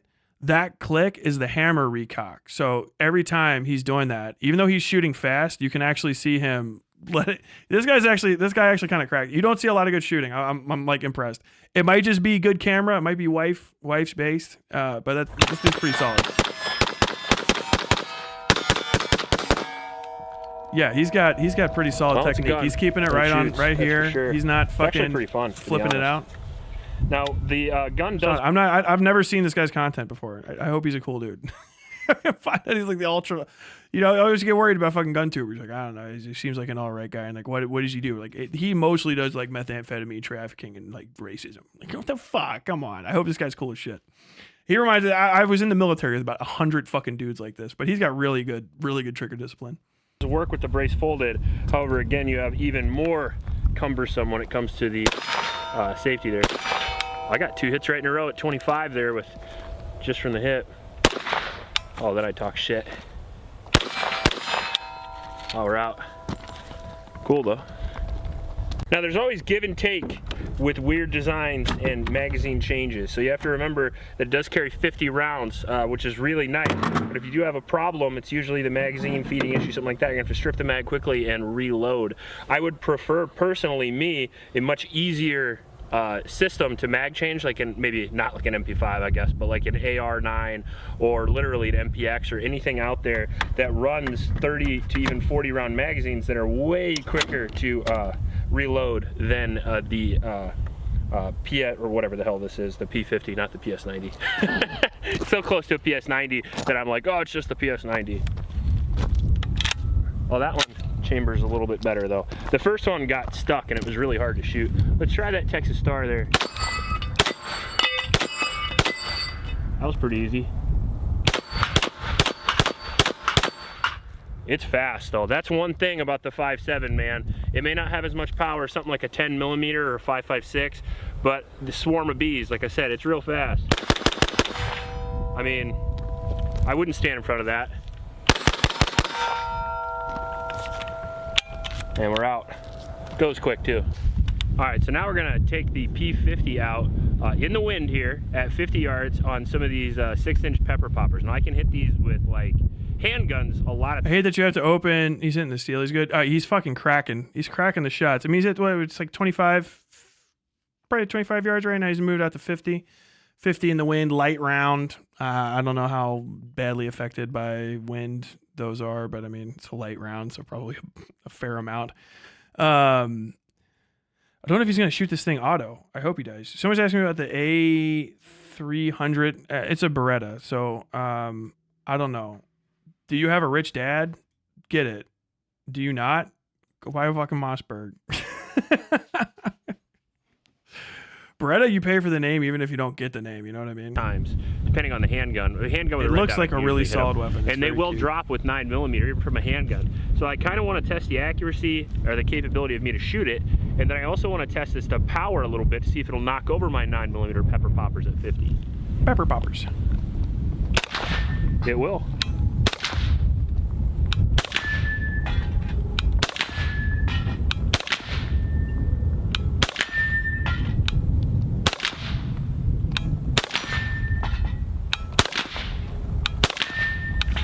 Ah, fucker. So, I don't know if you just saw that, but a round ejected up, hit the brim of my hat, and came down behind my glasses right there, which is definitely a safety hazard. So that sucks, but it is what it is. That's the first time that has literally ever happened to me. In the history of... We're gonna tighten down the hatches a little bit here. Kind of stick my head over on the side a little bit now. I was thinking that was gonna be an issue. I mean, he's doing pretty solid. It's a gun you can't get fucking stock weld on. I mean, it's a submachine gun shoulder fired, so you're not gonna really be able to get your fucking cheek all the way down on it and get it really tight. But he's getting those fucking hits. The shortness of the weapon, having the weight right here on top of your hands too, and not too far out or too far back, is gonna let you have a lot of control over like where you're pointing it. I know that sounds stupid, obviously, because it's a gun, but like, you're not going to have a lot of float, right? You're not going to be fighting the weight of it. So you kind of got it right here. You're holding it like you would hold something out to somebody. I would say this is definitely, it's got a prototype vibe to it. I don't know if he's going to fucking let this thing rip roar and auto fire it. Bracing shots from probably about, I don't know, 50 yards away. You can never tell with a wide. But I would say this thing is very promising. The format's good. I think it's an improvement on the P90 format because there's a lot you could add to this to fix it. More than likely, I mean, if KEL-TEC has their shit together, if you're doing a top eject, you can make that modular. Putting something on there that just refocuses a reflector that bounces the round sideways is completely okay, you know? So if you had one of those and you can flip it side to side, that would deal with that. I knew he was going to catch one in his fucking hat the second I saw how close he had to hold it. This was going to fucking happen. I mean, if you shooting a fucking pistol from like right in front of your face, you've got to lean over it a little bit. That would need to be addressed. And I think, yeah, people were saying the whole gun flipping open like that, it has a very prototype feel to it. That should probably be limited. More than likely, there's a way for them, and hopefully they do it, to put some sort of like folding, collapsible guide, a limiter that keeps it from opening up too high, right? So just click, you know, maybe attach some sort of magazine, not eject, but, you know, an ejection assist type deal, some sort of spring there, and like a good guide and lock system to kind of get it clipped in so that you can just slap it down. I think that's all you would need, because then you can put it down, tut, tut, tut, tut, tut, tut, tut. There's a lot of guns. I always prefer a weapon, obviously, that you can keep sighted to reload. But I mean, this thing is what it is. It's a fucking, it's a round shitter for people that are probably in a situation where they're never going to reload. Like, you're either going to hit whoever you have to hit and survive, and then you have all the time in the day, or you're not reloading it. You know what I mean? And the variants that you would be competing against, unless you're shooting like there could be somebody with a box mag MP5 because they saw a video game. They don't know that fucking box mags are ass dog shit. Fuck, you know. Okay, that guy's gonna have 50 rounds. He's also gonna have a weapon that weighs fucking, you know, 30 fucking pounds. However the hell heavy a box mag of MP5 is, or 45, even crazier. You know, off the bottom of a fucking some sort of, you know, like a vector. Oh, bunny flop. He did it. This dude, Rabbit, he loved gun talk. Gun talk, buddy. I'm going to be wrapping this up soon enough. Oh, I see this. He's a sleepy boy. Dude, he loves that new camera spot. KEL-TEC's out here trying crazy shit. It's not always going to work. No, which I have the most respect for. I think that's why people keep fucking with KEL-TEC. Like, some of their stuff breaks apart, but I think really what it is their approach to certain problems and solutions and trying to like solve issues that like average shooters come up with. If you watch people shoot, if you do shoot, if you just even like it in video games, a lot of the things that you run into with KEL-TEC are you saying like, man, I wish there was that did this. You know, I wish there was a 7.62 54 bullpup format rifle that was really stripped down and cheap. And then you get the fucking RFB, which is like, it is what it said it's going to be, and it comes with all the problems that you thought were probably going to come along with it. So, you know, it's like a pain in the ass, but you're also always going to give it a chance because who the fuck would... I've not seen a single KEL-TEC weapon that I would not want to try to shoot. Do you know what I mean? Like, they have a very powerful, like, oh, fuck, does it work? You know, to it. And that's really where good gun design comes from. Every single gun that you like now, when it first came out, was like, yeah, it's a cool machine gun, but it also has a fucking 90-pound water barrel on the front of it that you have to piss in to keep the thing from overheating. Or, you know, yeah, it's cool, but like it's got a forward assist that you have to jab because the thing fucking jams instantaneously. I mean, the M16 is literally made out of stopgaps. Do you know what I mean? Same thing for the M249 SAW. L86, say no more. You know what I mean? So like, as far as entry level, not even winning a military contract round a weapon, this is actually pretty crazy advanced. Like, normally this is something that you'd see somebody like, oh, so yeah, this guy was in his garage and he tried to design this on Forgotten Weapons, but they're actually putting out alternatives to using 5.7 for the P90. That's like pretty cool. I mean, I don't know if other people are doing it too. I haven't seen it offered a lot for the obvious reasons. I guess that the P90 rounds are expensive, but they're also very solid for, you know, a military application submachine round. It just is what it is. And honestly, if you want to see the price of 5.7 go down, it's probably because you can only shoot them through the fucking FN 5.7 and the fucking P90. There's two guns named for the rounds you can shoot through it. There's probably some other ones, but it's not a highly popular round. If you make it as popular as 9mm Parabellum, the price will go down. I mean, when it comes to the amount of lead and grain that goes into it, it's really just a moment of like machining. Unless they have like some sort of like super special fucking primer for the, you know, the striker or something, the centerfire, maybe, I don't know. But like, otherwise, no, it's really just, you know, how big is the manufacturing base to produce this round. I personally think it's time for the 9mm Parabellum to go the way of the Dodo.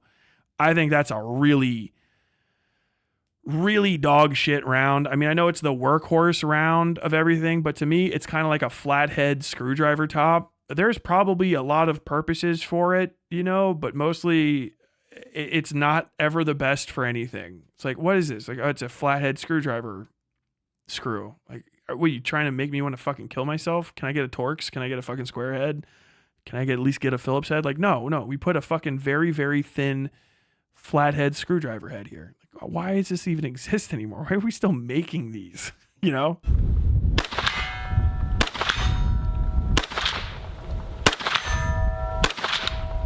That's a cruise service MG though. Yeah, but the point is that they advance it. We're talking about the thing with a giant water cannon. You advance it. So now you have, the M3, 50 cal M3, which has, adjusted for the pain in the ass that is setting, headspace and timing. Headspace and timing gauge is a fucking nightmare, especially if you have to switch out fucking barrels because, you do. Things evolve. And usually something like this doesn't make it past, a military trial. That's who you put this out for. A 5.7 outside of like hobbyist shooters and stuff and people that kind of like are in the know is a military round. So if you're designing a weapon for it, you're probably trying to win a contract normally, and this won't make it out to the civilian market really like at all. But this is being introduced for shooters on the civilian market as an inexpensive, 5.7 single shot, at least in this case, I guess, submachine gun platform, which is very cool. Like, it's like they don't just start selling X8s or XM8s. You know what I mean? Like, those never showed up. You didn't see scars out on the civilian market before they were in video games type deal, but this is just out there. You know what I mean? Like, the RFB is just on the civilian market as a solid alternative, if imperfect, to a lot of other issues. Like they break apart, they're not the best, but people keep giving them a chance, and I think KEL-TEC really deserves it because I think they're trying new stuff. Instead of going the route of a lot of like shit heel gunsmiths where it's like, what did you do? Like, I fucking attached every bell, whistle, and streamer I could to a weapon to make it heavy, cumbersome, overly expensive, all just to shoot a fucking 9mm round. Like, dude, why even? You know what I mean? Whereas KEL-TEC is like trying new and interesting things, and I have a lot of respect for that. The angle is head more so it doesn't bounce off his hat rim again. I think he angled the hat. I gotta tell you, from our 15-yard serial that we have there, the rounds at 80 yards are actually like almost a foot above. This is actually kind of cool. So I'm aiming at that bottom of that IPSC target down there, and I'm actually hitting him in the neck. Huh. That's interesting. So if you're wondering what my hold is at 80, it's right at his dick.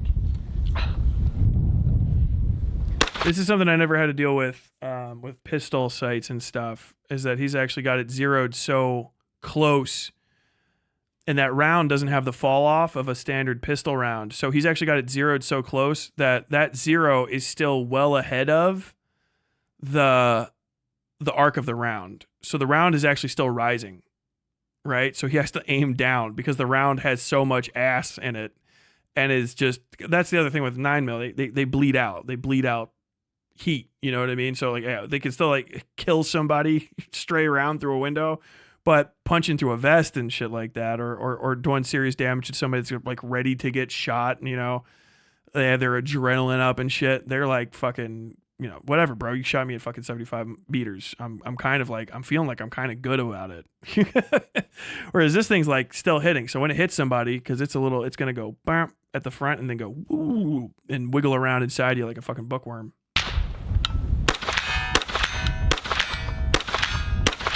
Now, as you can see, if I shoot at that big target, repeat shots at 80 yards is real easy because the recoil is really low.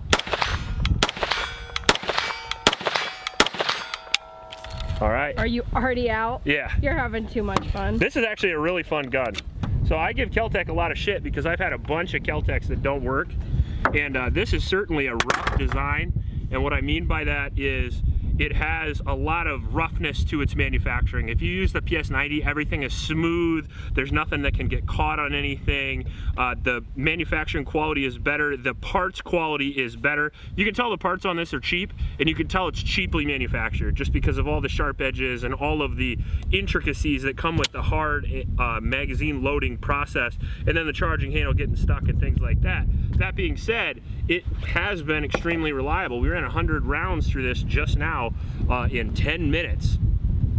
with nothing out of the box. We didn't lubricate this thing or anything, and it ran extremely well. So is it the most reliable Keltec I've ever had on the channel? I mean, it went through 100 rounds without malfunctioning, so it definitely is. Cool design, apparently done pretty well. Manufacturing quality only really matters if the gun doesn't work, right? If it continues to work, then it just essentially lowered the price. So you got about $1,000. If you have about $1,000 and you want a 5.7 caliber pistol caliber carbine, this is a fairly good option. It's lighter than the PS90, and it's got more standard controls than the PS90, which I like a lot. Basically an AR safety, basically an AR charging handle, basically an AR grip and trigger, at least in comparison to the PS90, which is extremely weird. That being said, are you going to have better reliability and durability and long-term use with the PS90? Probably. Bro, I'm going to tag this guy probably when I put this video out, because I watched so much of his video. If his wife is ever watching this, y'all got to throw a dead cat on that mic. Just look up microphone dead cat. That'll help you with all these wind sounds. If you already have one, then Jesus Christ, what, you guys fucking live in Tornado Alley? But this is a pretty good option. It looks cool, it's shot well, it's really fun, and I didn't think I was gonna like this, but I really do. So you didn't have to load it. Right, it's true. What are you gonna do? But if you like this video, please like and subscribe. Please help out your local homeless shelters, and remember to recycle. I'll check you later. Fuck.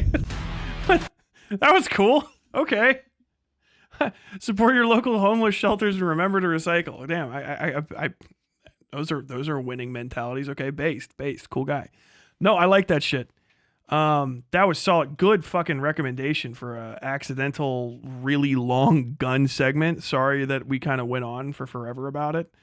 But after seeing that one thing, man, I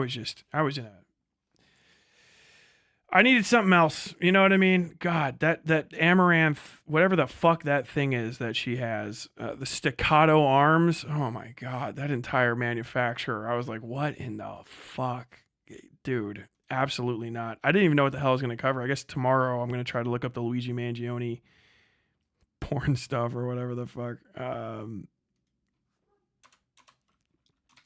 KEL-TEC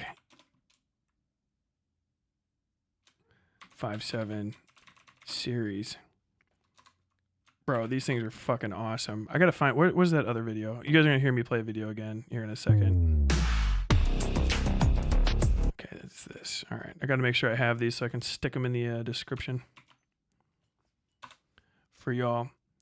But dude, no, that was fucking awesome. That's awesome. I like innovation, man. I like American companies making new stuff. Because here's the thing. I think I made this point earlier, but I'm gonna wrap up on it. You kind of can't make better guns, right? Like most of that stuff is figured out. Like you're not gonna figure out like a lot of better ways of making like a locking bolt. You know what I mean? A locking bolt fucking action. You're not going to... Blowback action is what it is. Locking block action. Blowback block action. Whatever the fucking have. All that's the same. Return springs are figured out. You know what I mean? So now it's about trying to make the most out of the pieces that you have and really try to revolutionize how you put stuff into production. And there's a lot of good ideas for weapons that have kind of been left on the wayside. You know, for the longest time, we were trying to figure out how to bullpup stuff to save space. And instead, the best way isn't actually necessarily to bullpup for a large round. It's to make a much better, more accurate, and harder hitting, smaller format weapon, right? We've been drawing them down for forever. Right? If you go all the way back to like the Revolutionary War and shit, the fucking muskets we were shooting were like what? Like 57 caliber or something absolutely obscene. Like the fucking, those things like the size of your fucking thumb, literal like arm cannons, you know, one shot, giant lead ball fucking going down the thing. And we've always tried to stick with the biggest round possible. You know, you go down through 30-06 and then 7.6251 and then eventually like 5.56. And now we're like, I don't know, maybe a bit of a smaller round. And you're always like, oh, it's like you're going to lose your penetration. If you got one person, have you ever seen somebody on methamphetamine? You shoot them 500 times, they're not going to go down. Like, bro, you seen somebody on fucking adrenaline? Like, they don't go down. If people just don't go down. They just don't die. You got to keep shooting them until they're gone. Or hit them in the off button, which happens sometimes too. But seeing people take ideas that other people have already had that have been kind of given up on to a degree, which is kind of how I feel. Like the 5.57 is like, hey, that's FN's thing for their 2 weapons and the 18 variations of those 2 weapons that they have. Here you go. This is what you got. And then, KEL-TEC's like, what can we do? I want to see if we can address the bullpup issues of this and address the this and that. And like, here's the most simplistic, stripped down, cheapest variant of a weapon that we could get out that will utilize the standard 5.7 magazine. So they're still trying to stick with basically retrofit from the P90, right? Hey, if you're a P90 user, you can use your fucking completely unique and no one else uses it spinning fucking top loader magazine in our weapon as a bottom loader or whatever, however the hell it works type deal. And it's imperfect. The P90 is just as difficult to load almost. I mean, I've seen people go through it. It's a lot of clickety clack. There's not a lot of reload options that are as smooth as the M16. It's kind of why the M16 is so popular with people. It's got a very, very smooth reload. So if you're like, I'm going to do tactical reloads, it's click, click. Whereas, AK-47 style, you have to have the tab and all that sort of stuff. And, it is what it is. But if you have to really practice with an AK to get that slotted and in there perfectly every time. It takes a couple tries. Whereas, a push button drop mag, standard to most like pistols to an M16 style, they're very, very user friendly, up and down, in and out. P90 is like trying to get that thing the fuck out of there. Yeah, I've seen people wrestle with it and stuff. I've never shot one myself, unfortunately. I've held one, I think a couple times actually, but I never actually got to put one down range. I assume because it was probably too fucking expensive to shoot. But yeah, I really like people trying to address the like, hey, this is a good round. Having a 50 round magazine of these things because they have, oh my gosh, look at that little rabbit line. He just fucking yawned so hard. Not Bo Black's action, yeah. But having something that's like that has a really good output, and can shoot those small format rounds, and have that nice big magazine, but like addresses a bunch of the issues with the P90, most of which are the fact that it's like made out of, I don't know, it looks like something that you would draw to curse someone as a wizard. You know what I mean? All a bunch of wiggles and stuff. It's a very, very cool thing to do, to try to get that round back into action, to find some other different ways. I wouldn't be surprised, honestly, if FN was like kind of supportive of it, because I think they own the patent for 5.7. Don't quote me on that, but I mean, if it uses their magazines and it's another way of getting their thing in, it might spark them to do some changes or updates to the P90, which is just a really fucking cool system on its own.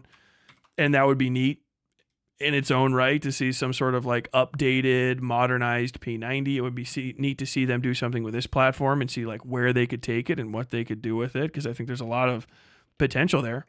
And in general, I really appreciate gunsmithing. I know guns aren't everybody's thing. Lefty tuber talking about guns, concurrence. Nah, thank you. Tyler's fashion arc. My gun arc started in 2005 though, so don't worry about it. But yeah. All the best to KEL-TEC. Very cool. Interesting segment. Thanks for recommending that. I know it was a completely sideways stun lock, but like I was completely into it. I was completely fucking into it. Dope. And thanks everybody who donated during this segment. People were like, I was like, hold on, we talking about guns? Are we talking about guns? Hope you enjoyed your time on the Westside. Don't forget to subscribe.